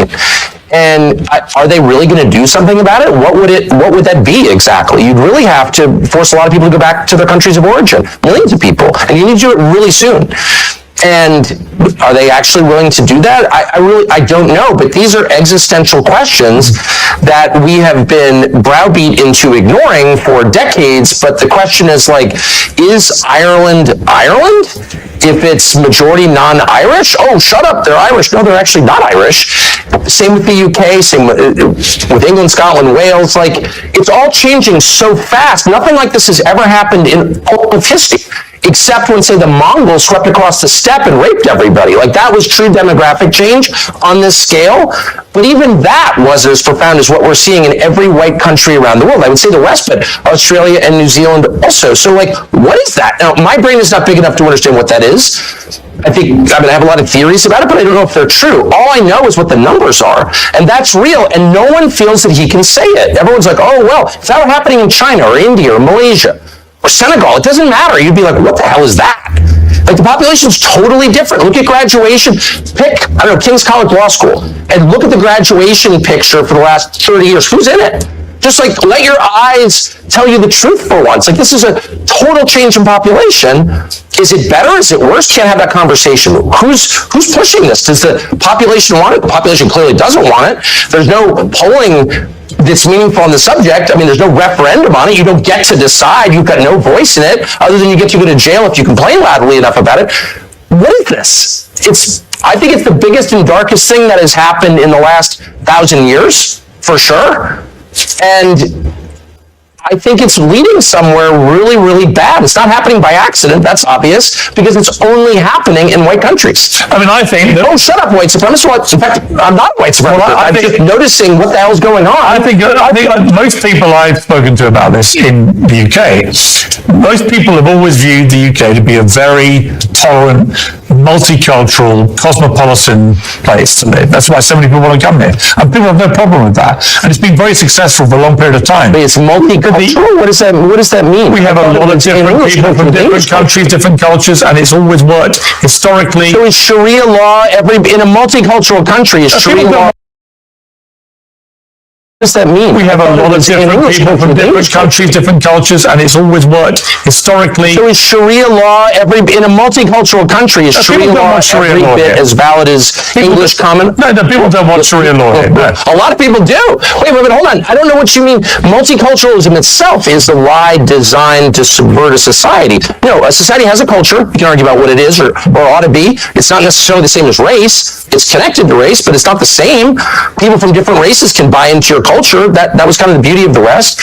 But a multicultural society is not sustainable. There's no your society is one about culture will dominate. Hang on, surely the United States of America, given the very way it was created, is the epitome of a multicultural society. And my point I was going to make to you was... It's absolutely not. No. It's a multiracial society. Yeah. Though it was not actually a multiracial society up until pretty recent. It's just like 90% white for most of its existence, but whatever. But you did have different peoples, you had different religions. That was all totally fine, but there was one culture, as American culture.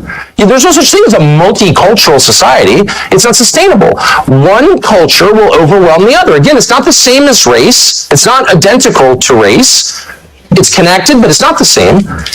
But multiculturalism is by definition insane. No, it's never happened. It never will happen. One culture will predominate. It will impose its values on everybody else. I mean, the gay thing, which was not a thing 40 years ago, gay was a slur, all of a sudden becomes multicultural there. There's one culture, and it's required. And that's true in every society, because a culture is a commonly agreed upon set of values, which in their firmest form are called laws. But those values can evolve. It's true everywhere. Those values can evolve. Of course they evolve, but there's only one set of them. It's not multicultural. There's one set. You don't have one God in every society. Sorry. Your country's values were established by the United States Constitution, and that's had, 26, 27 amendments? Right, so your own values, as determined by the founding fathers, they have evolved and been changed to accommodate changing times. This is, There's no doubt. Look, I'm not even arguing against change. That's natural. It's natural that people's views evolve. So the culture changes. If you're rejecting the laws of nature, then you're doomed. But let me just say, no, of course, societies change. I get it. All I'm saying, I'm making a very discrete, specific point, which is multiculturalism as an idea is laughably stupid. It has never worked. We never had it anywhere, and it never will exist because it's contrary to human nature. One culture, one way of looking at things, one worldview will predominate, and it will punish all who deviate from it. That is the nature of societies. So if you're telling me it's determined by the founding fathers, they have evolved and been changed to accommodate changing time. There's no doubt. Look, I'm not even arguing against change. That's natural. It's natural that people's views evolve. So values can evolve. There's one culture, and it's required, and that's true in every society because a culture is a commonly agreed upon set of values, which in their firmest form are called laws. But those values can evolve. This is true everywhere. But those values can evolve. Of course they evolve, but there's only one set of them. It's not multicultural. There's one set. You worship one God in every society. Sorry. Your country's values were established by the United States Constitution, and that's had, what is it, 26, 27 amendments? Right, so your own values, as determined by the founding fathers, they have evolved and been changed to accommodate changing time. There's no doubt. Look, I'm not even arguing against change. Natural that people's views evolve. So the culture changes. If you're rejecting the laws of nature, then you're doomed. But let me just say, no, of course, societies change. I get it. All I'm saying, I'm making a very discrete, specific point, which is multiculturalism as an idea is laughably stupid. It has never worked. We never had it anywhere, and it never will exist because it's contrary to human nature. One culture, one way of looking at things, one worldview will predominate, and it will punish all who deviate from it. That is the nature of societies. So if you're telling me it's multicultural, we can all live and have radically different values, that's just not true. It's never been true. It never will be true. So you're having one culture, one worldview predominate over another and dominate and suppress all dissent. That's just what it is. But I would point to the United States of America and the United Kingdom as two shining examples, albeit not completely without their flaws, the shining examples of places that are deemed by the rest of certainly feel that about my country. Well, I certainly think that inherent in Christianity is the notion of tolerance, and that draws from a core Christian concept, which is free will. You cannot force someone to convert. There's never been conversion by the sword in Christianity. People decide to believe in it.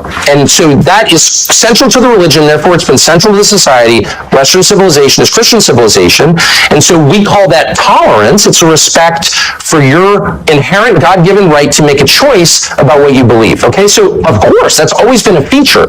My only point is, a society has a commonly agreed upon set of beliefs, rules, and laws that are the definition of the society itself. That's what society is. So you can't have competing. You can't have, gay world and Sharia world living co-equally in a society. That does not happen. It will never happen. So you have to pick one. Are we the Sharia society? Are we the party time gay rights society? Which one? And you can't face that reality, so you're just sort of snoozing along until the inevitable point where you can wake up and be like, my values have no bearing on what our society is anymore, because we've been invaded by other people with a totally different worldview, and they're now in charge. And that day is coming very soon for your country, and maybe it'll improve it. I don't think the UK could be a lot worse than it already is. It's this kind of disgusting, sad, self-hating, suicidal island that was once great. It kills me to see it as a half English person, but that day is coming. It will change. You will either decide to be Western or Eastern. That's a choice that we're all going to face. I don't want to face that choice, but it's being foisted upon us by the architect. That's a choice that we're all going to face. Suicidal island that was once great. It kills me to see it as a half English. That day is coming. It will change. You will either decide to be Western or Eastern. That's a choice that we're all going to face. I don't want to face that choice, but it's being foisted upon us by the architects of mass migration. Sorry. I would question your characterization of my country as a sad, disgusting, the rest of it, suicidal nation. I feel none of those things. I feel very happy to be in the United Kingdom, and I feel that there are lots of very happy. Our system, the Western system, which is very distinct from the Eastern system, very distinct, and it's distinct on this one precise point, we believe, and have always believed since this country was founded, since your country became, not a pure monarchy, but even when it was a pure monarchy, the belief in the West, because of Christianity, was the worst thing you can do is punish the innocent. That's the worst thing you can do. That's worse than not punishing the guilty. And we often said that to each other. We no longer say that because there is a pretty concerted effort to blur the meaning of these terms. But I'm not going to be deterred from defining words precisely. Terror is murdering people, killing people, punishing people who committed no crime. Period. So when the Israeli government says it has repeatedly that even though over 20,000 completely innocent children are believed to have died in their response to what Hamas did on October the 7th at the hands of the IDF, there are many on the pro-Palestinian side who say that Israel is behaving like terrorists too in the way that they have gone about conducting this war. Would you go as far as to say that? One of the things that I really object to now is this relentless focus on Israel, which, by the way, is a foreign country that I have nothing to do with.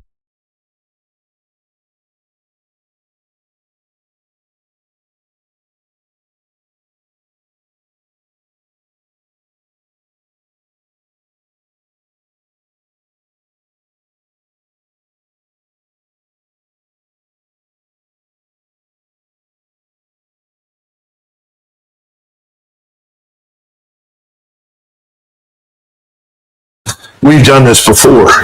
Now, maybe today things are different, and we will end up living in a nation that is sharply divided and may ultimately produce something else. But I'm an American. I love my country. I want to see it stay together. I'm interested in social cohesion, which means that I think our laws, customs, and culture have to be dominant.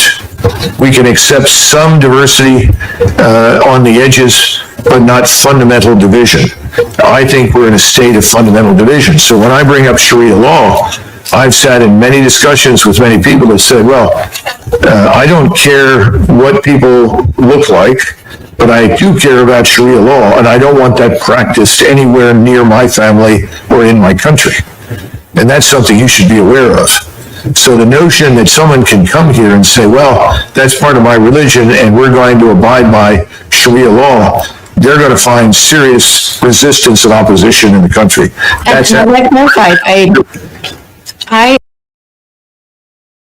it's because it matters. It's this thing we call societal cohesion. Nations do not exist on their own. They have a core population. Our core population from the very beginning was always at least 80% European and Christian and about 15 to 20% African. But when you start bringing in huge numbers, millions, who are fundamentally different from the core population, you are going to get violence, anger, and conflict. How many times have you heard people say, if you bring people in from the developing world, what do you get? The developing world. And now we've got that. You can't bring in hundreds of thousands of people from Somalia, plant them, of all places, in Minnesota, and then be shocked that, no, they're not Americans. They're not really interested in being Americans. They're foreigners living on American soil. Nobody wants to say that publicly. If you do, oh, well, you're a racist. Well, you know, the world is full of racists. The real war that's going to decide our fate is not going to be fought anywhere overseas. It's going to be fought right here inside the United States. Are we going to survive as a republic, as an English-speaking republic that rests on the foundations of Western civilization? Or are we going to become something else? One point that is The Constitution was completed in 1789. I think we had 5 million people living in the 13 British colonies. We were 90% white, that is excluding the Africans who were in the country who had been brought here as slaves. But we were 90% white. We were 90% Protestant. And this may be hard for you to believe, but the people that wrote that were trying to protect all of the Protestant sects from a state church on the model of the Church of England and the Roman Catholic Church. That's one of the reasons it was almost 100 years or more after that before people began to finally accept Catholicism as a religion, because it was viewed as political power. My point to you is the Constitution is outdated. The way we are governed is outdated. It has to be re-examined. Nobody in 1789 imagined that anybody would come to the United States except another lunatic, religious fanatical Protestant who hated the Church of England. That's what people feared. That's what they thought of. The Constitution that we have does many good things, but I would argue that the Bill of Rights is ultimately more important. The Bill of Rights is vital and essential, and that needs to be defended. But the Constitution and the way we govern and the things that we're doing, it's out of date. It doesn't fit our needs. And that's back to my comment on something given has no value. You have to earn it.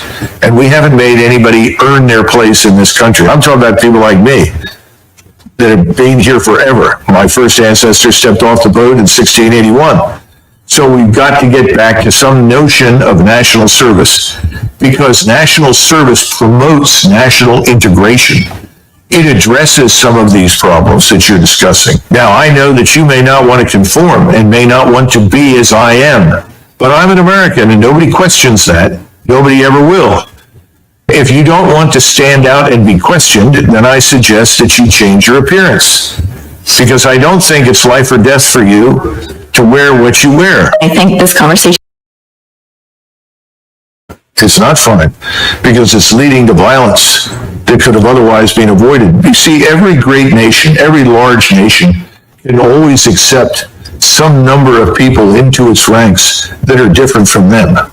It's always been the case.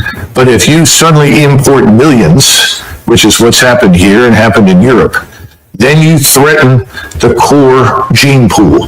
What I'm trying to tell you is there's a problem. And we can all think that there isn't, and you can insist there isn't, but that's the view. And I think it's incumbent upon all of us to address it truthfully and openly. Stop pretending it's not a problem. It's a problem. I mean, what's also a problem is white supremacy, and that's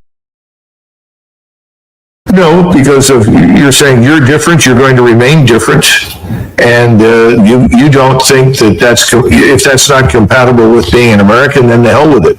That's what you're going to do.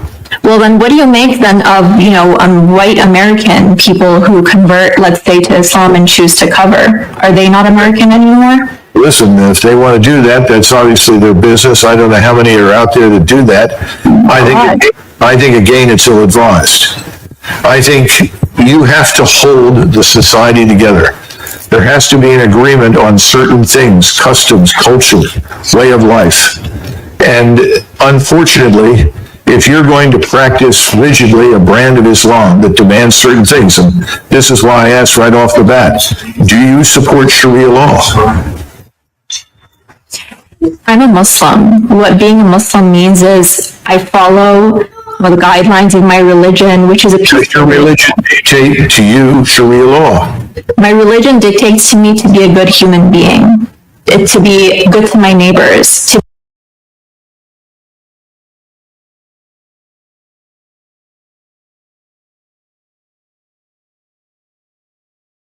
that the most powerful force in today's Republican Party is represented by what Charlie Kirk said. It is this drive to make America a white Christian nation. I got to tell you, this is what they say privately. This is not what they say publicly. This is what Charlie Kirk said publicly. And Joe, again, one of the reasons I wanted to have you on, because you know these people very, very well. Yeah. You said it yourself. you were one of the strongest voices. You were one of the folks who understood the incendiary language when you were in Congress, when you had your radio show, and how people loved when you did it. And then when you chose to apologize for that and turn away from it, oh my God, they literally have just tried to destroy you because of that. Yeah, again, you know the deal, Roland, right? I came out publicly against Trump 7 years. For 7 years, I put up with death threats on a regular basis. Nobody is welcome in that party unless you bow down to what this force is, this MAGA force. And again, look, there have been some people on the left who've celebrated Charlie Kirk's murder. Shame on them, be better people, but this is much worse, Roland, what my former friends are doing on the right, because they are turning this into a holy war. When you say we declare war on the left because of what some 22-year-old young guy did in Utah, and then you declare war on the whole left, that's a lot worse than celebrating Charlie Kirk's murder, because that's dishonest, but that's also inciting hate and violence. And Roland, look, Trump's an idiot. So yeah, Trump says the left, the problem in the country is the left. J.D. Vance is not an idiot. What did J.D. Vance say today, right? He was subbing for Charlie Kirk on his radio show, and he spent the entire show going after the left, going after them, they, them. Man, Democrats need to wake up, Roland. This is a really serious deal by my former colleagues. The stuff that I hear privately from them right now, Roland, for the last 5 days, I mean, they want to go to war. This is a holy war. Oh, it absolutely is. And what really jumps out at me on this very thing here, Joe, and I've been saying this, I played the speech 2 weeks ago that mainstream media just ignored, of Missouri Senator Eric Schmidt, who gave a speech at NatCon, Peter Thiel's group, where he literally gave a white nationalist speech, where he said our ancestors fought for this country to be ours and no one else. He was talking about white people. He was basically saying, if you are Black, Latino, Asian American, or even Native American, America is not for you. And folks just ignored it. And so people need to understand, again, what they're saying, why they're saying it. And yes, there are many evangelicals, any very conservative white Christians who are pushing this as well. And you nailed it. They want a holy war. They want a race war. They want this to be a white country. It is clear as day. And Roland, really important point, Charlie Kirk at only 31, the impact he had because he was one of the most successful pushers of this white Christian nationalistic idea. And so I think that's why all of his defenders are out there so strenuously denying he said anything divisive, because they know if you really go through Charlie Kirk's public record, everything he said about people of color and Black women and Muslims and gays and transgenders, if people took the time to go through all of that, and that was put out for average people to see, they'd be blown away by it. That's why his defenders are like supercharged right now. They don't want that record to be seen.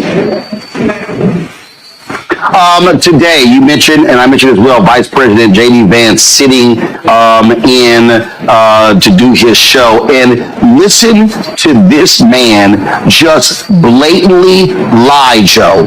Play it. I read a story in The Nation magazine about my dear friend, Charlie Kirk. Now, The Nation isn't a fringe blog. It's a well-funded, well-respected magazine whose publishing history goes back to the American Civil War. George Soros' Open Society Foundation funds this magazine, as does the Ford Foundation and many other wealthy titans of the American progressive movement. The writer accuses Charlie of saying, and I quote, "Black women do not have brain processing power to be taken seriously." But if you go and watch the clip, the very clip she links to, you realize he never said anything like that. He never uttered those words. He made an argument against affirmative action as a policy. He criticized a specific Supreme Court justice as an individual. He never said anything about black women as a group. He made an argument for judging people of all races and backgrounds by their own individual merits. Bullshit. Okay, Joe, this is actually what he said. No, Roland, that's utter bullshit. In fact, you know, if we would have said 3 weeks ago, Blake, if we would have said that Joy Reid and Michelle Obama and Sheila Jackson Lee and Ketanji Brown Jackson were affirmative action picks, we would have been called racist. But now they're coming out and they're saying it for us. They're coming out and they're saying, I'm only here because of affirmative action. Yeah, we know. You do not have the brain processing power to otherwise be taken really seriously. You had to go steal a white person's slot to go be taken somewhat seriously. Play cut 52. But I rise today as a clear recipient of affirmative action, and particularly in higher education. I may have been admitted on affirmative action, both in terms of being a woman and a woman of color. All right, Joe, he literally said it. Not only that, Vance lied. Soros does not fund the nation. So he sat there and flat out lied. And Roland, remind me, what's J.D. Vance's job?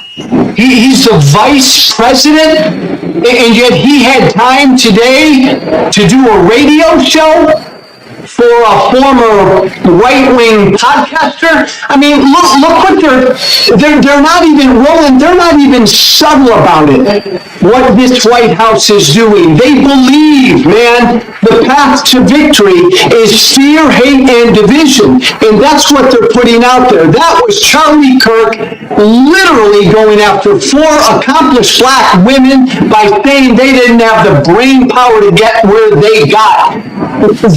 This is what he believed. And this is what MAGA believes. And that, again, Roland, broken record, that's why Charlie Kirk was so damn successful. Why he had such a big audience.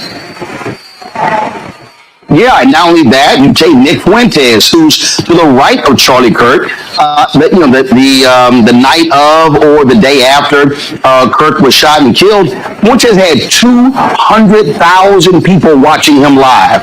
And so what you have this fervor. And so when I listen to Trump and Vance and all these people talk about, how the left, they're indoctrinating.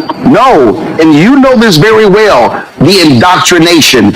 We've had people who formerly were with Turning Point USA put out videos talking about how it was really this cult-like figure, this messianic figure that they sort of set Kirk up as, and how they want them to follow that. And so that's what's going on here. These people are not trying to have open dialogue. And not only that, Joe, you take Trump, okay? Trump was very clear in saying he was not going to call Governor Tim Walz after those 4 folks were shot in Minnesota. 2 were killed, including former Speaker of the House and her husband. Now today he's saying, he never even heard of Melissa Hortman, and if the governor had asked him, he would have, of course, lowered the flags to have staff. I'm sorry, he's also lying. He knew about her. He knew about the shooting, but he was so arrogant that he said, 2 Democrats, a Democrat Speaker of the House, shot and killed. Yeah, I don't care, but lower the flags to have staff with Charlie Kirk. Flies body on Air Force 2. Do a memorial service at the Kennedy Center. Do another one at the Arizona Cardinal Stadium. Give him the Medal of Freedom.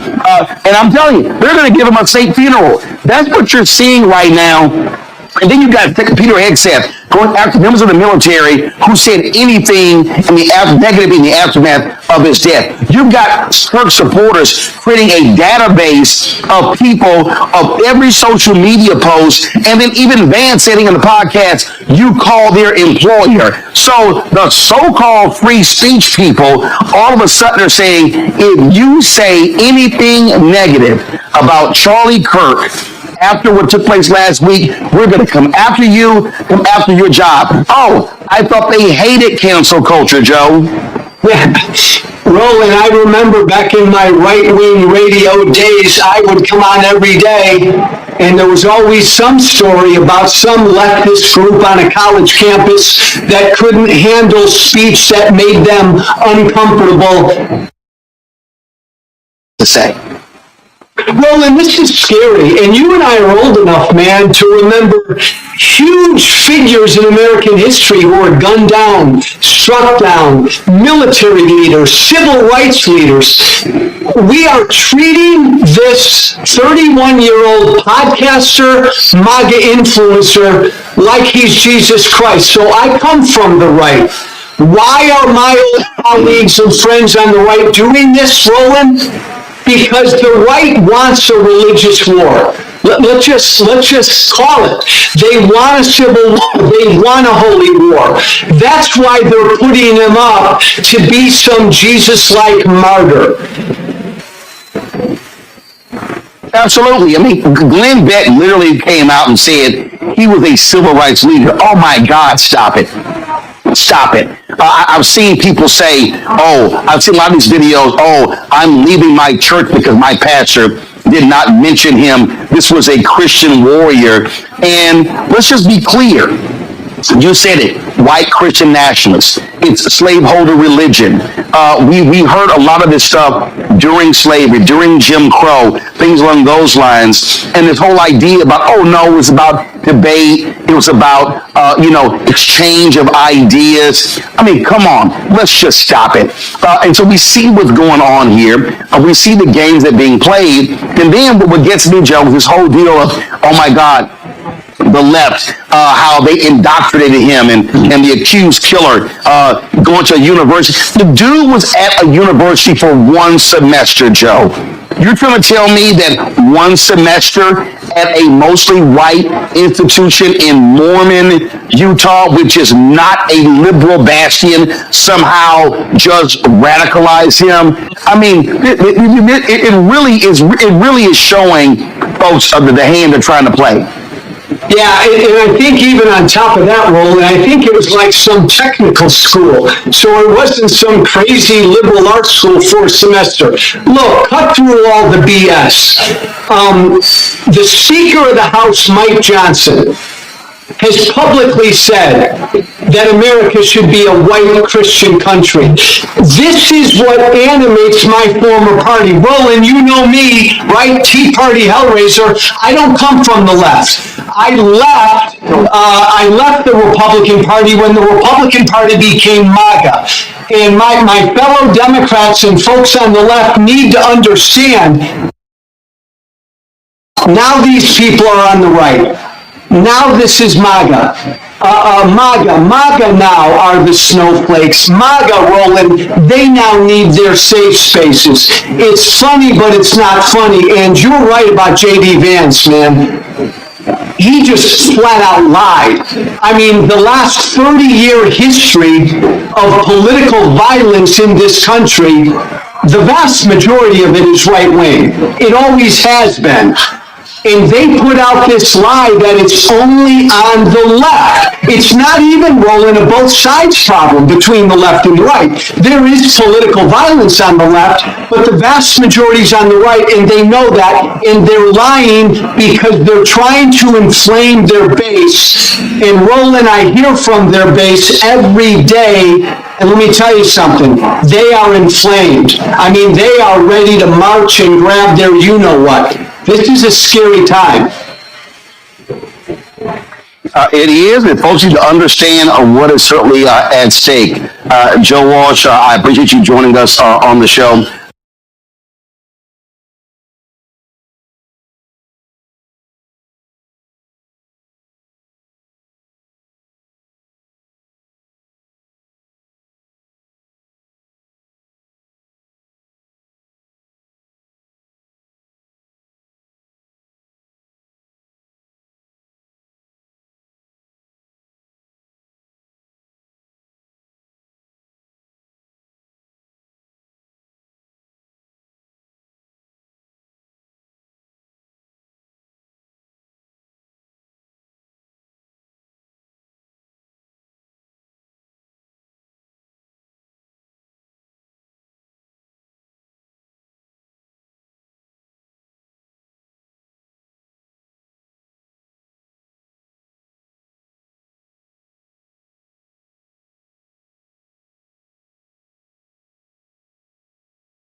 history of the cross, known by their works. What's the history of the cross? Behind the history of the cross: murder, rape, destruction, deception, enslavement, burning, terrorizing. To maintain a slavery system, you must terrorize the people 24/7. They terrorize people from Africa and America for 400 years. Constant terror, 24/7, rape, murder. In the name of Jesus. This was Christians, not Buddhists, not Hindus.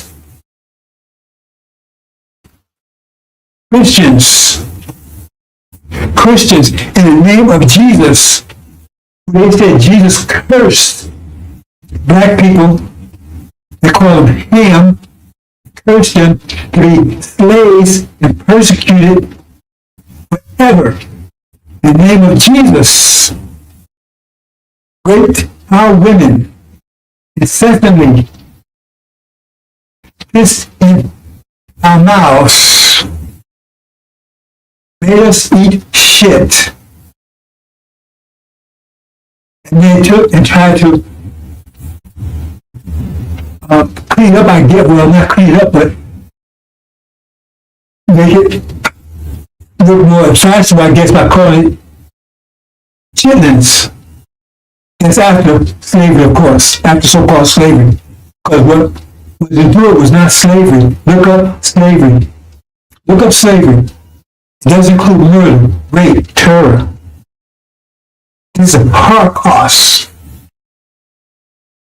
And then now they try to downplay it.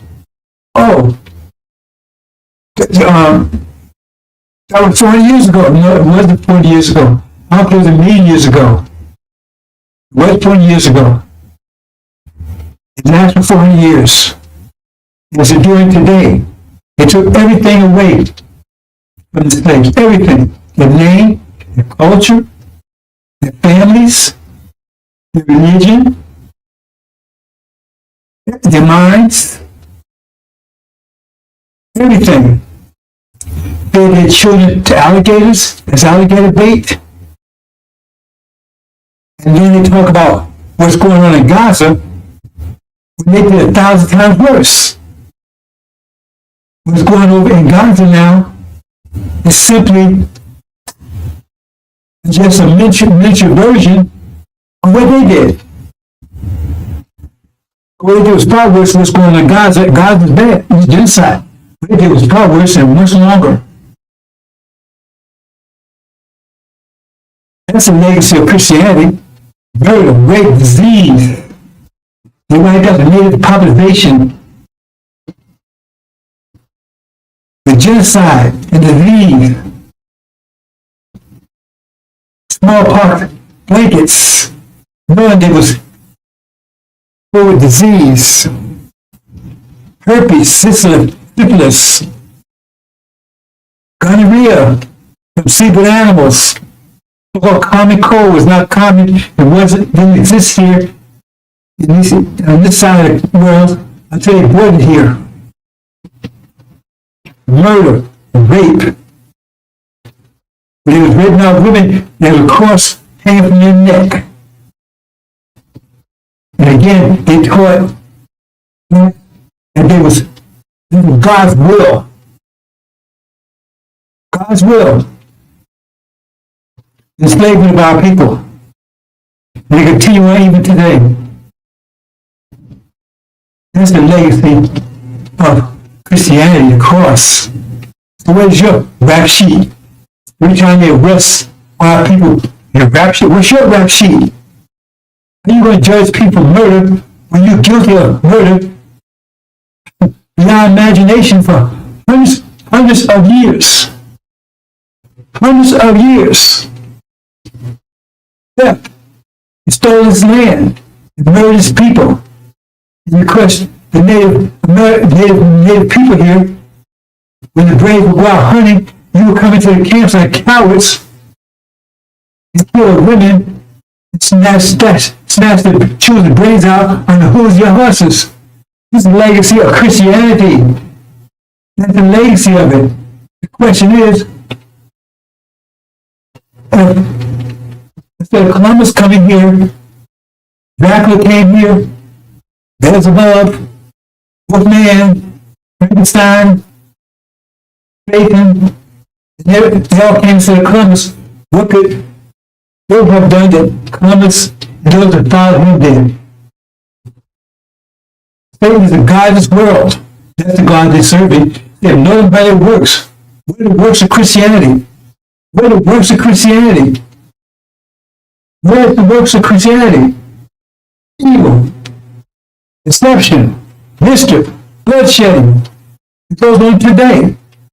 What's going on in Gaza is just reflection and microcosm of what was done here in America for hundreds of years. They brought women incessantly. They would even rape while they was out in the fields picking cotton. They would jump off their horse and tell them to bend over and rape them. They told them to keep picking cotton while they was doing it. This is the kind of stuff they would do. Make one slave defecate and slave and sit and slave up in the mouth of another slave, and then bound it up so they could spit it out for 7 days. That's a legacy of slavery. You did it all in the name of Jesus. There's a legacy of slavery. Legacy of slavery. 40 years plus. Legacy of Christianity. Legacy of the cross. That's the legacy. That's the true legacy. So whose works are those? Who are you serving? Who are you serving? Legacy of the cross. What's your rap sheet? America? Gog? What's your rap sheet? Magog? Britain? What's your mention? What's your rap sheet? Antichrist, false Israel. What's your rap sheet? Then they colonized Africa. They steal the ribbon off everyone. It's the legacy of Christianity. It's been ruling for over 500 years. And now, the threat of nuclear war. They finish off everything. That's a legacy of Christianity in the name of your Jesus.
are we gonna make it? Surely you ain't talking about us packing our bags and going westward or going out there in the land. Ain't no cities, no towns, no infrastructure out there. Surely you ain't talking about that, are you? We ain't going back to Africa. No.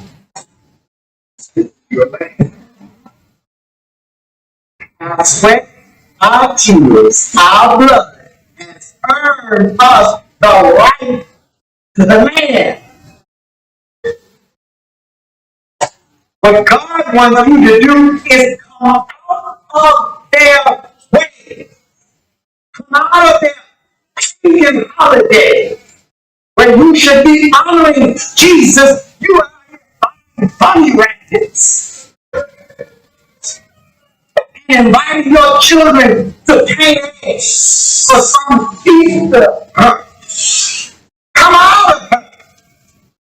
Get the Santa Claus of your house and a tree that is the way of the pagans. Come out of her. St. Valentine's Day.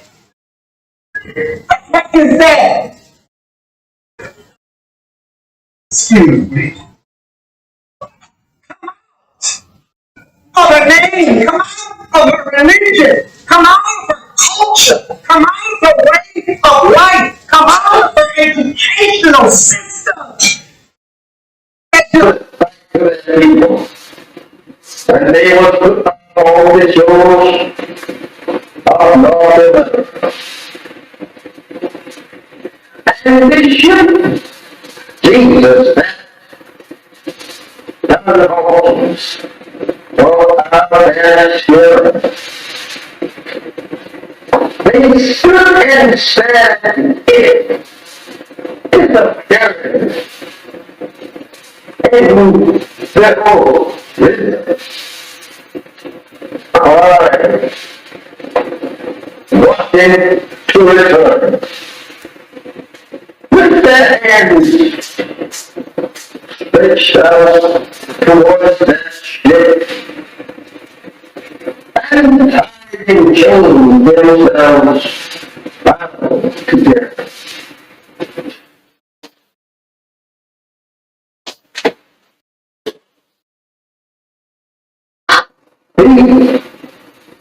And when they was put all on this memorable shows, they took them, scattered that ship that brought them to our strange land, and these strange people who could not speak either one's language. Now they have to live in a strange country. Strange people who have chosen to them every vow of their native land that they were going to be the West Indians that they ever lived with.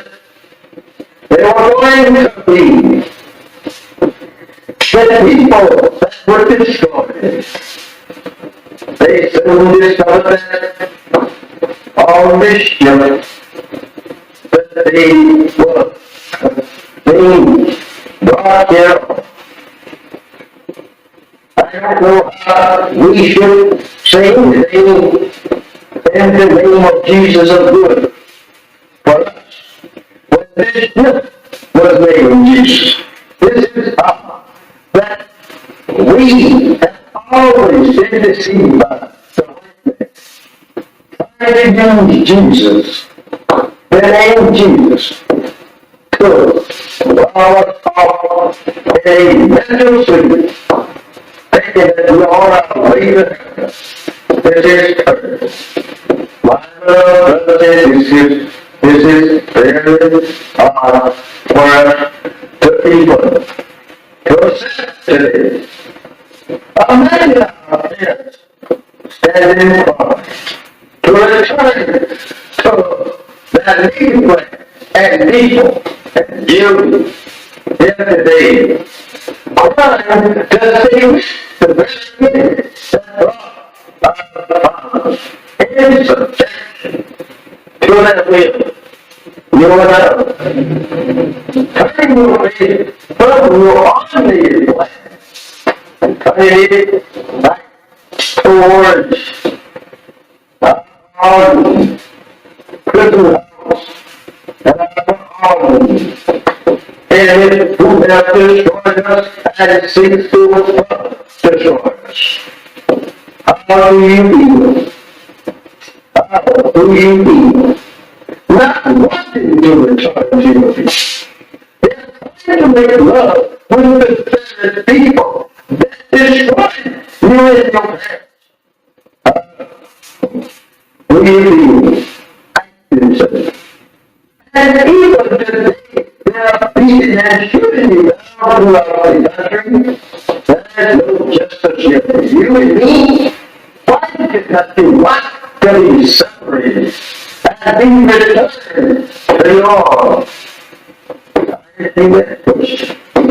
They go where your parents on the eastern shore of North crying and praying to God to be returned to their arms 400 years ago.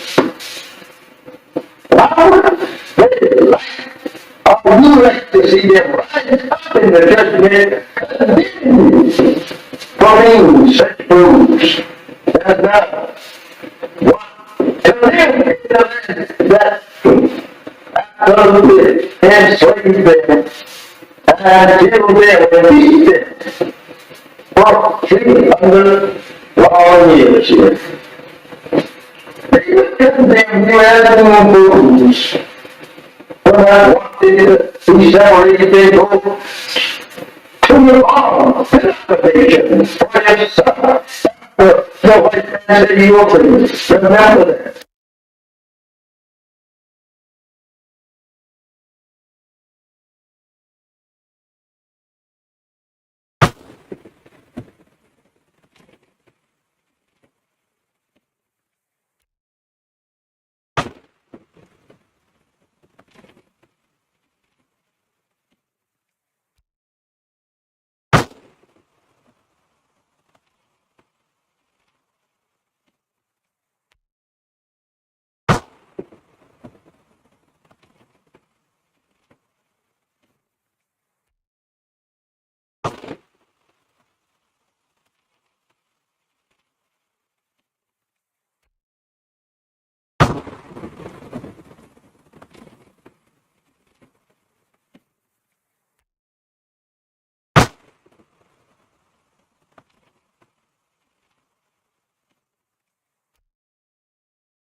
How's we gonna make it? Sure, you ain't talking about us packing our bags and going westward or going out there in the land. Ain't no cities, no towns, no infrastructure out there. Sure, you ain't talking about. No. We ain't going back to Africa. No. This is your land. Our sweat, our tears, our blood has earned us the right to the land. What God wants you to do is come out of their way. Come out of their pagan holidays. When you should be honoring Jesus, you are buying bunny rabbits and inviting your children to pay for some Easter. Come out of her. Get the Santa Claus of your house and trees. That is the way of the pagans. Come out of her. St. Valentine's Day. Is that? Excuse me. Come out of her name. Come out of her religion. Come out of her culture. Come out of her way of life. Come out of her educational system. People. And they will put up all the shows of Northern. And this should Jesus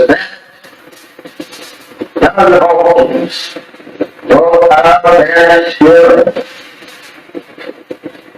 They stood and said, it is a parent in the old wisdom.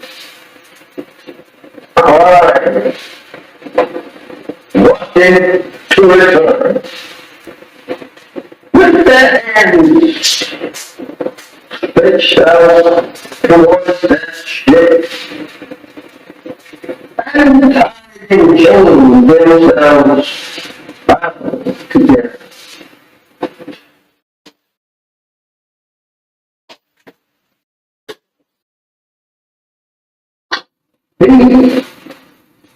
And when they was put all on this memorable shows, they took their staring that ship that brought them to a strange land and these strange people who could not speak either one's language. Now they have to live in a strange country. Strange people who had proven to them every vow from their native land that they were going to be the West Indies that they ever lived with. They were going to be the people that were destroyed. They soon discovered that all this ship that they brought here. I don't know how we should say anything in the name of Jesus of good for us. But this ship was made of Jesus. This is how that we have always been deceived by the name Jesus. The name Jesus to our a mental sleep, thinking that we all are leaving this is earth. My brothers and this is very hard for us to even today. Imagine our parents standing in front to return to that native land and people and you here today. Trying to see the best thing that brought our fathers in subjection to that will. You and I, turning away from your ordinary land and turning it back towards our prison house and our and who have destroyed us and seeks to destroy us. How do you feel? How do you feel? Not wanting to return to your peace. They're trying to make love with the people that destroyed you and your parents. How do you feel? And even today, there are beating and shooting you down throughout the country. There is no justice here for you and me. Why did it not do what? 37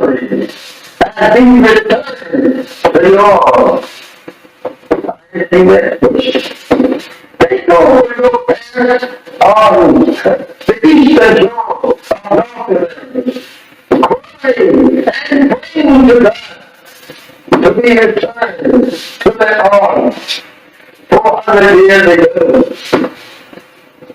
Now,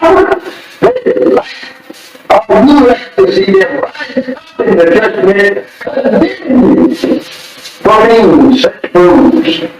And now, what to live in the land that absolutely enslaved them and killed them and beat them for 300 long years here. They would condemn you as fools. When I wanted to be separated, they go to your arms and occupation for your son. The white man said he opened. Remember that.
Assalamu alaikum, sisters and brothers.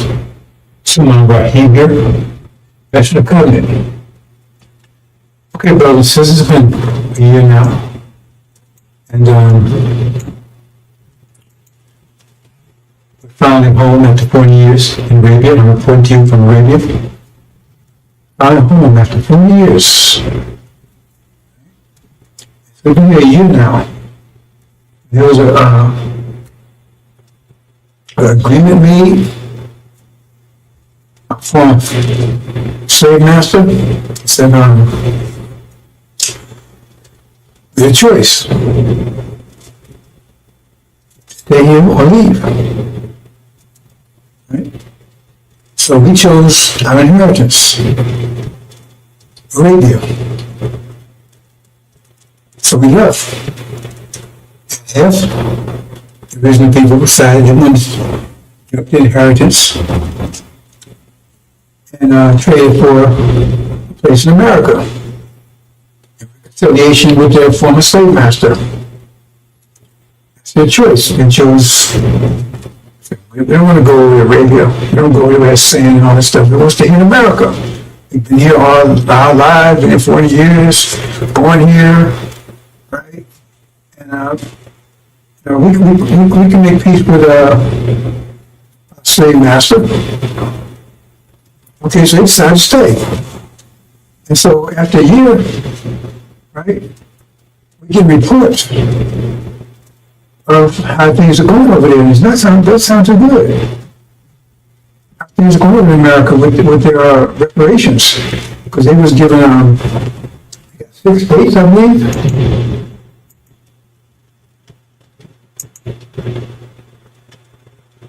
Yeah, see? Yeah. You got those 6 states right there. That's what Farrakhan told them. He was following this in Farrakhan. Farrakhan promised them, they stay there, 6 states, right, their own land, and they can make reconciliation with former slave master. They're not devils, not devils. They're human beings. They just had a rough, they were just,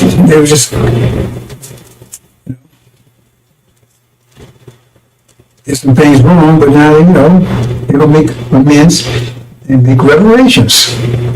So 6 states, and in addition to that, they gave everybody $1 million. Everybody paid $1 million. Thank you, Farrakhan. They're so happy. Thank you, Farrakhan. Thank you, Farrakhan. And you got 6 states. If you promise us we got 6 states, thank you. Thank you, Farrakhan. And this was a year ago. 6 states. Thank you, Farrakhan. Right? Everybody got $1 million. Everybody $1 million. They're rejoicing. Oh man, they're so happy. We made it. We got America, man. We got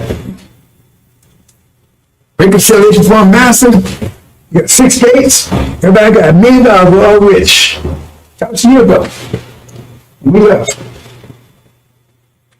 We're in Arabia. They're still back there in America. And now we're getting reports a year later. This was the way it was a year ago, man. They were so happy. They were so happy. And now we get reports of what's going on right now. Let's see. Oops, he says a power failure. Great power failure in those 6 states. Power failure. And it's just those 6 states. So, and now they were big and massive. They came asking each other power. Why can't they do it?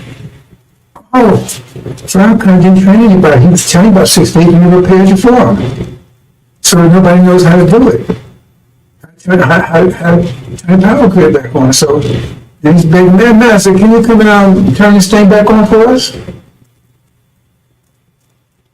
I mean, you would think that if he told them 6 states of promising that we would have prepared them for, right, their schools and education or whatever they needed. But I guess they didn't, because they said, oh, we're not even begging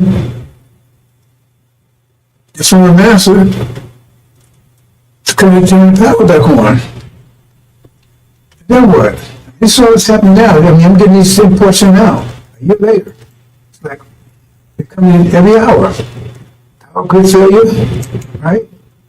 It's a roof, crop failure. All of a sudden, there's no. They looked at the farmers when they done. Farmers said, "Oh, so master, what's happening here? How come no?"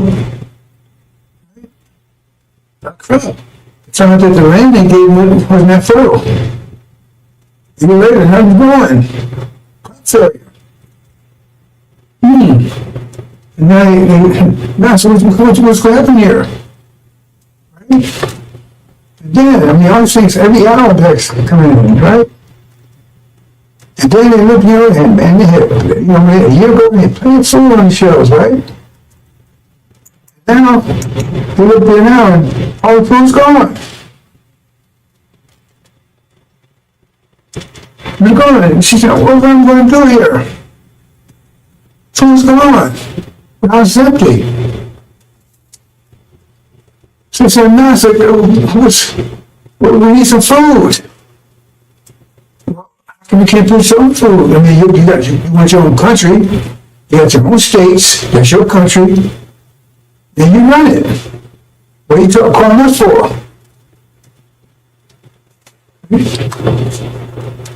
So they're praying, and then, oops, no fuel. There's no fuel there. Well, you got to buy your fuel. You got to produce your own fuel. What you calling us for? You got your own 6 states now. What you calling us for? Go and get some fuel. You got money, right? You got your own states. So you got your own. What you calling us for? You said you wanted your own, so now you got it. You got your reparations. So we don't owe you anything anymore. So what you calling us for? We don't owe you anything.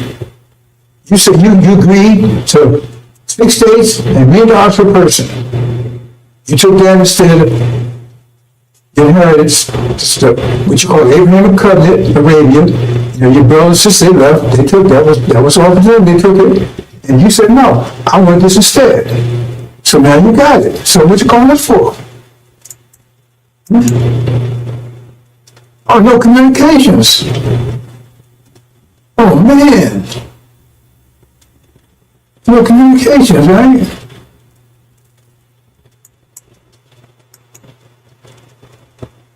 No medical facilities.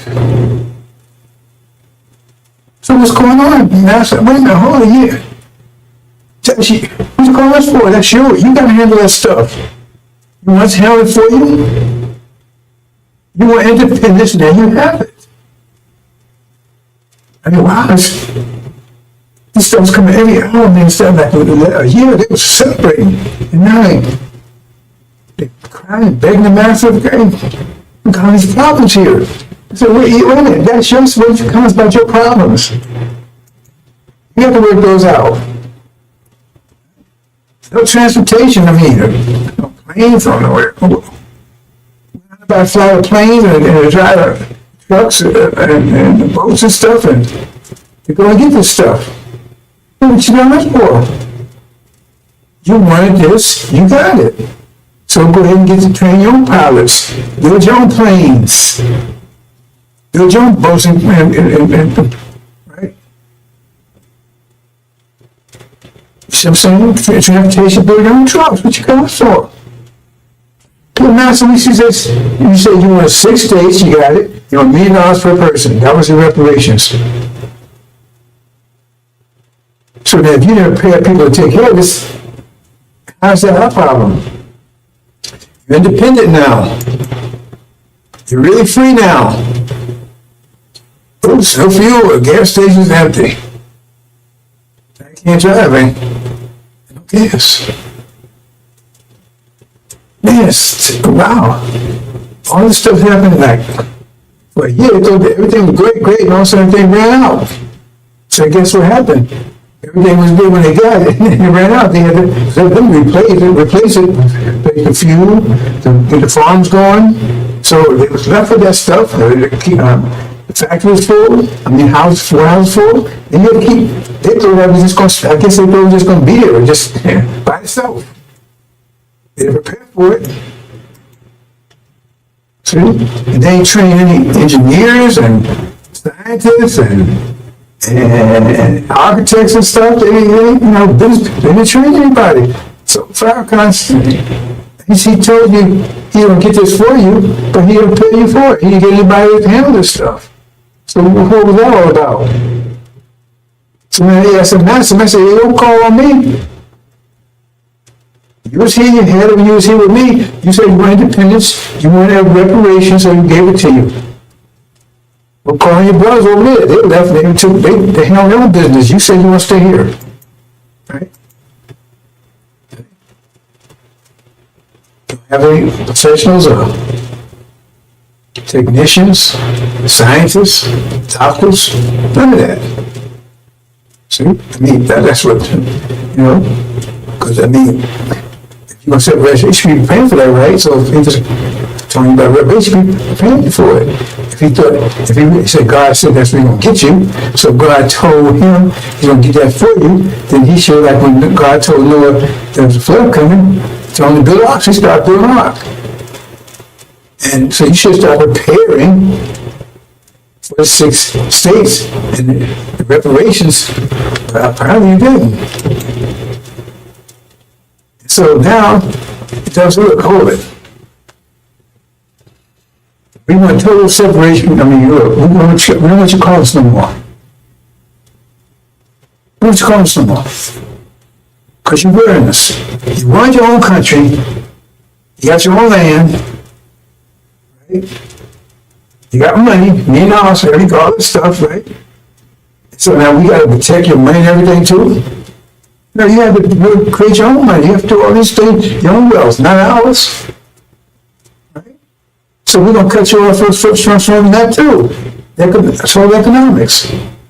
So they're going to tell all the people, all the white folks, right? All the black folks, all the black folks is either in Arabia or in those 6 states. That's the solution.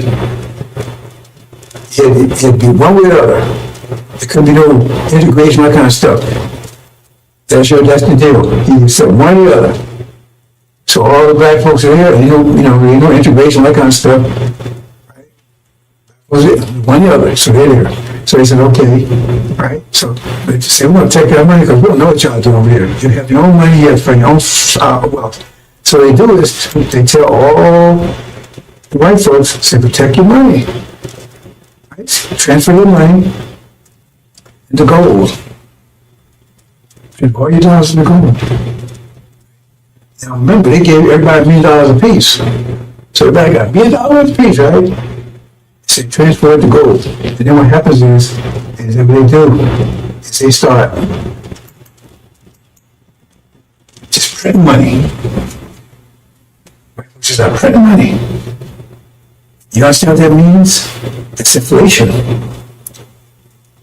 Because if you got $1 million of gold, a million ounces of gold, say a million ounces of gold, understand this, and you got 1 million certificates, then you say each certificate is worth 1 ounce. If you got 1 million ounce, each certificate is worth 1 ounce. Understand that? You got 1 million ounces of gold, and you got 1 million certificates, each one of those certificates is worth 1 million. If you want to say trade with the certificates, each one of the certificates is worth 1 ounce of gold. If you take and print, say you got 1 million ounces of gold, you got 1 million certificates. Each one, but say you print twice as many certificates, you got 2 million. Well, then each certificate is only worth 50 cents now. You got to connect that to the gold. When you print 4 times, then each one is worth a quarter. So the more you print, the less they worth because those certificates have to equal what the gold is. See, so the more you print money, the less, right? The less they're worth. So if you print twice as much money, right, then less gold. You see? So $1 is worth 1 ounce of gold. That's right.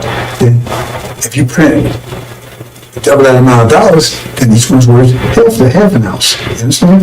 That's printing money without increasing your wealth does. That's inflation. So what happens is they keep printing. They get down to where $100 is worth a penny. See, that doesn't affect their people.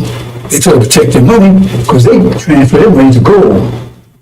So gold still has its value. It's just the dollars don't. Still got the same amount of gold. But the dollars, they get down to a penny. So you can't buy it. You had $1 million, now $1 million worth of $5. That's all it's worth. $1. Hardly worth anything. I don't want to mention, hey, that's our money. You got to have your money, you got to control your wealth. You can't keep coming at us what you're doing. And you think they will do that? You've been a gossip lately? You see what happened to the trees they made, the so-called natives kept telling you to fall down because they kept making trees, but then they broke the trees. They took their land and genocided everything else. But no, they wouldn't do that to you. See? Because now you have, your money's worth nothing. They haven't lost anything. Because once that money's worthless, it's no good, right? Then you burn it up, throw it away, it's worth nothing. People still got gold. And even if they take it, hold on, the money hopefully increase again, then you know the certificate, you know another form of money. So it's still worth nothing. The $1 million you had, you was unhappy with now is probably worth maybe $1. So you can't buy anything $1. Plus the economy's crap because everything is failing and you don't know how to repair it. You don't have the communications, you don't have to do any of this stuff. You're an engineer, but how should I know anything?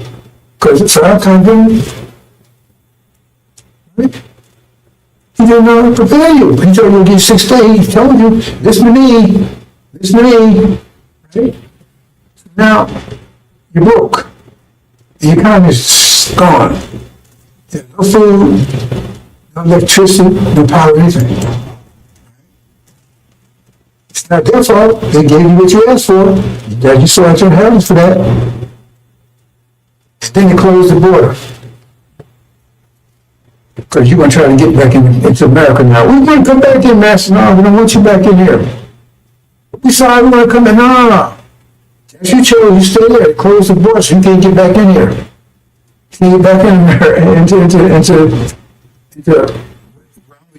what you call your land now. Swaziland or something? Farrakhan.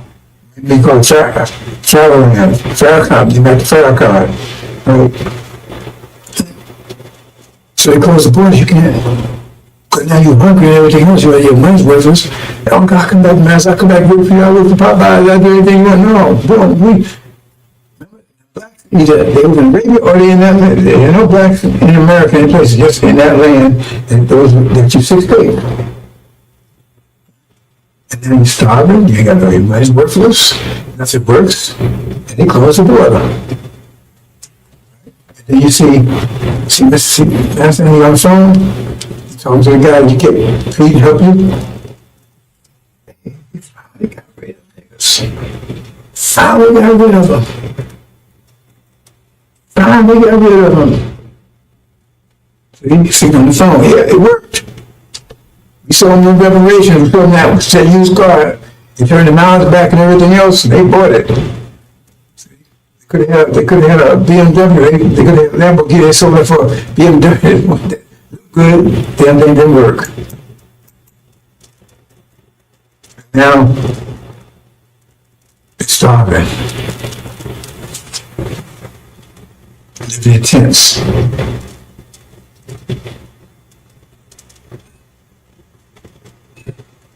Praying.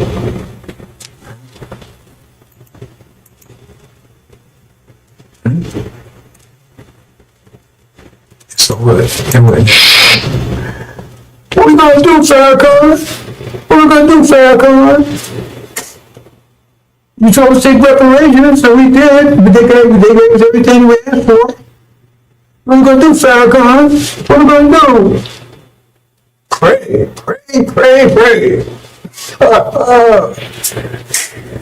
That's his answer. Pray.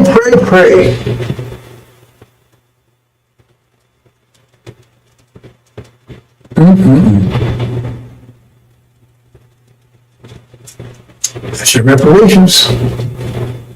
Like Muhammad said, in a big picture. Leave them, the blacks stay on the shore, the ones stay behind, and they was whooping their ass. Because they thought you think they would give you some land to take care of you? You think they wouldn't do that? They go bankrupt, give everybody $1 million, you know what it is? 17 million, that would be 17 million times 17 million times a million is like $17 trillion, I think, something like that. What are they going to do that for you? They want to get rid of you. So now they have to see it. Because they close the border, and what you going to do? When you want to fight to come out? They close the border. They got the military around there. They finally got rid of you. No more black problem, no more Negro problem anymore. Who's out of here? And those groups that's here, they're gone. And our hands are clean. We gave what they wanted. Or anything. God honors contracts. Remember, he honored the contract with Jacob. He sold his birthright for a bowl of soup to Jacob. It was Esau's inheritance. And God honored it. Okay, Jacob, it's yours. You're the one. And that's the deal. Because he ain't your friend. America ain't your friend. Pray, pray, pray. That's the answer. It's homeland you was promised, you never rejected it. So now you got what you asked for.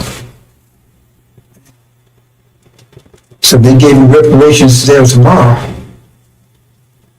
How would that scenario not play out like that? What they say, okay, you got it.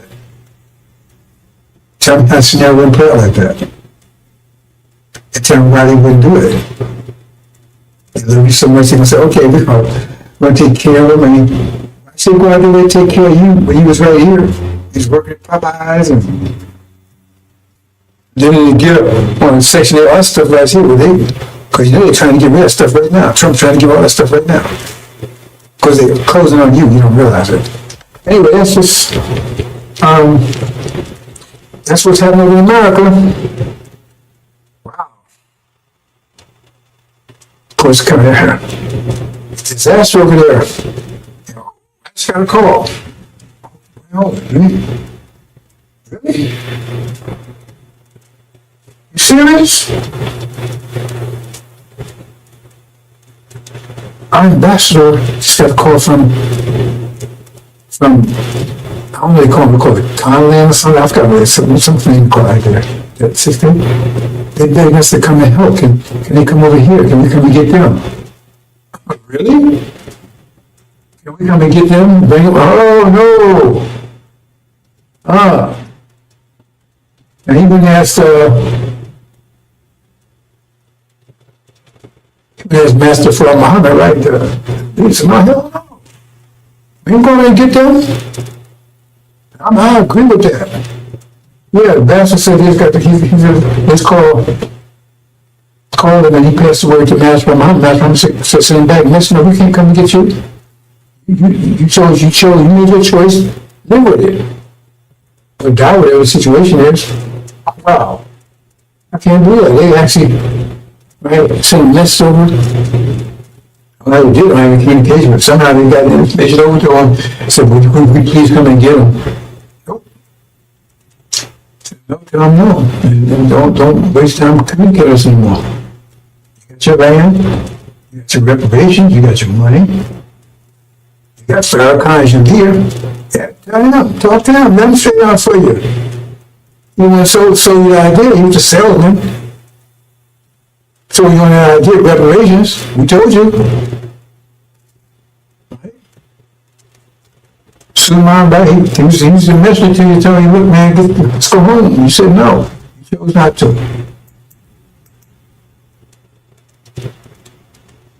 Okay, well, since that's a side story, I guess that's it. That it. Oh, they might get more reports.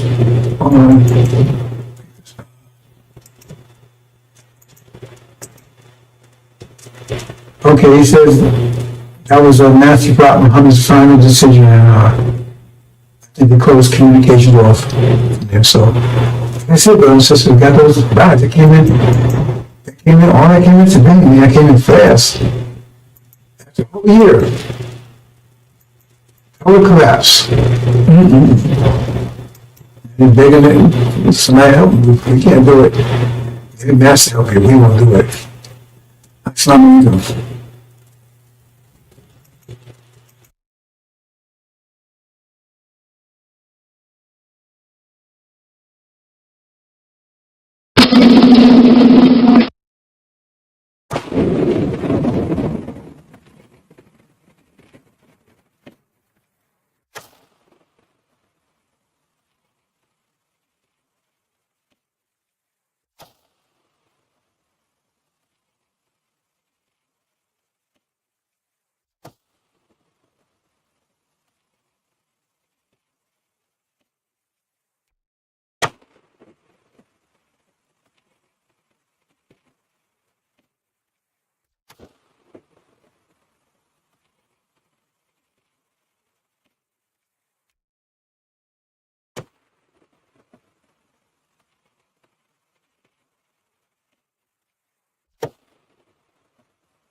Update, brothers and sisters, got another late report in.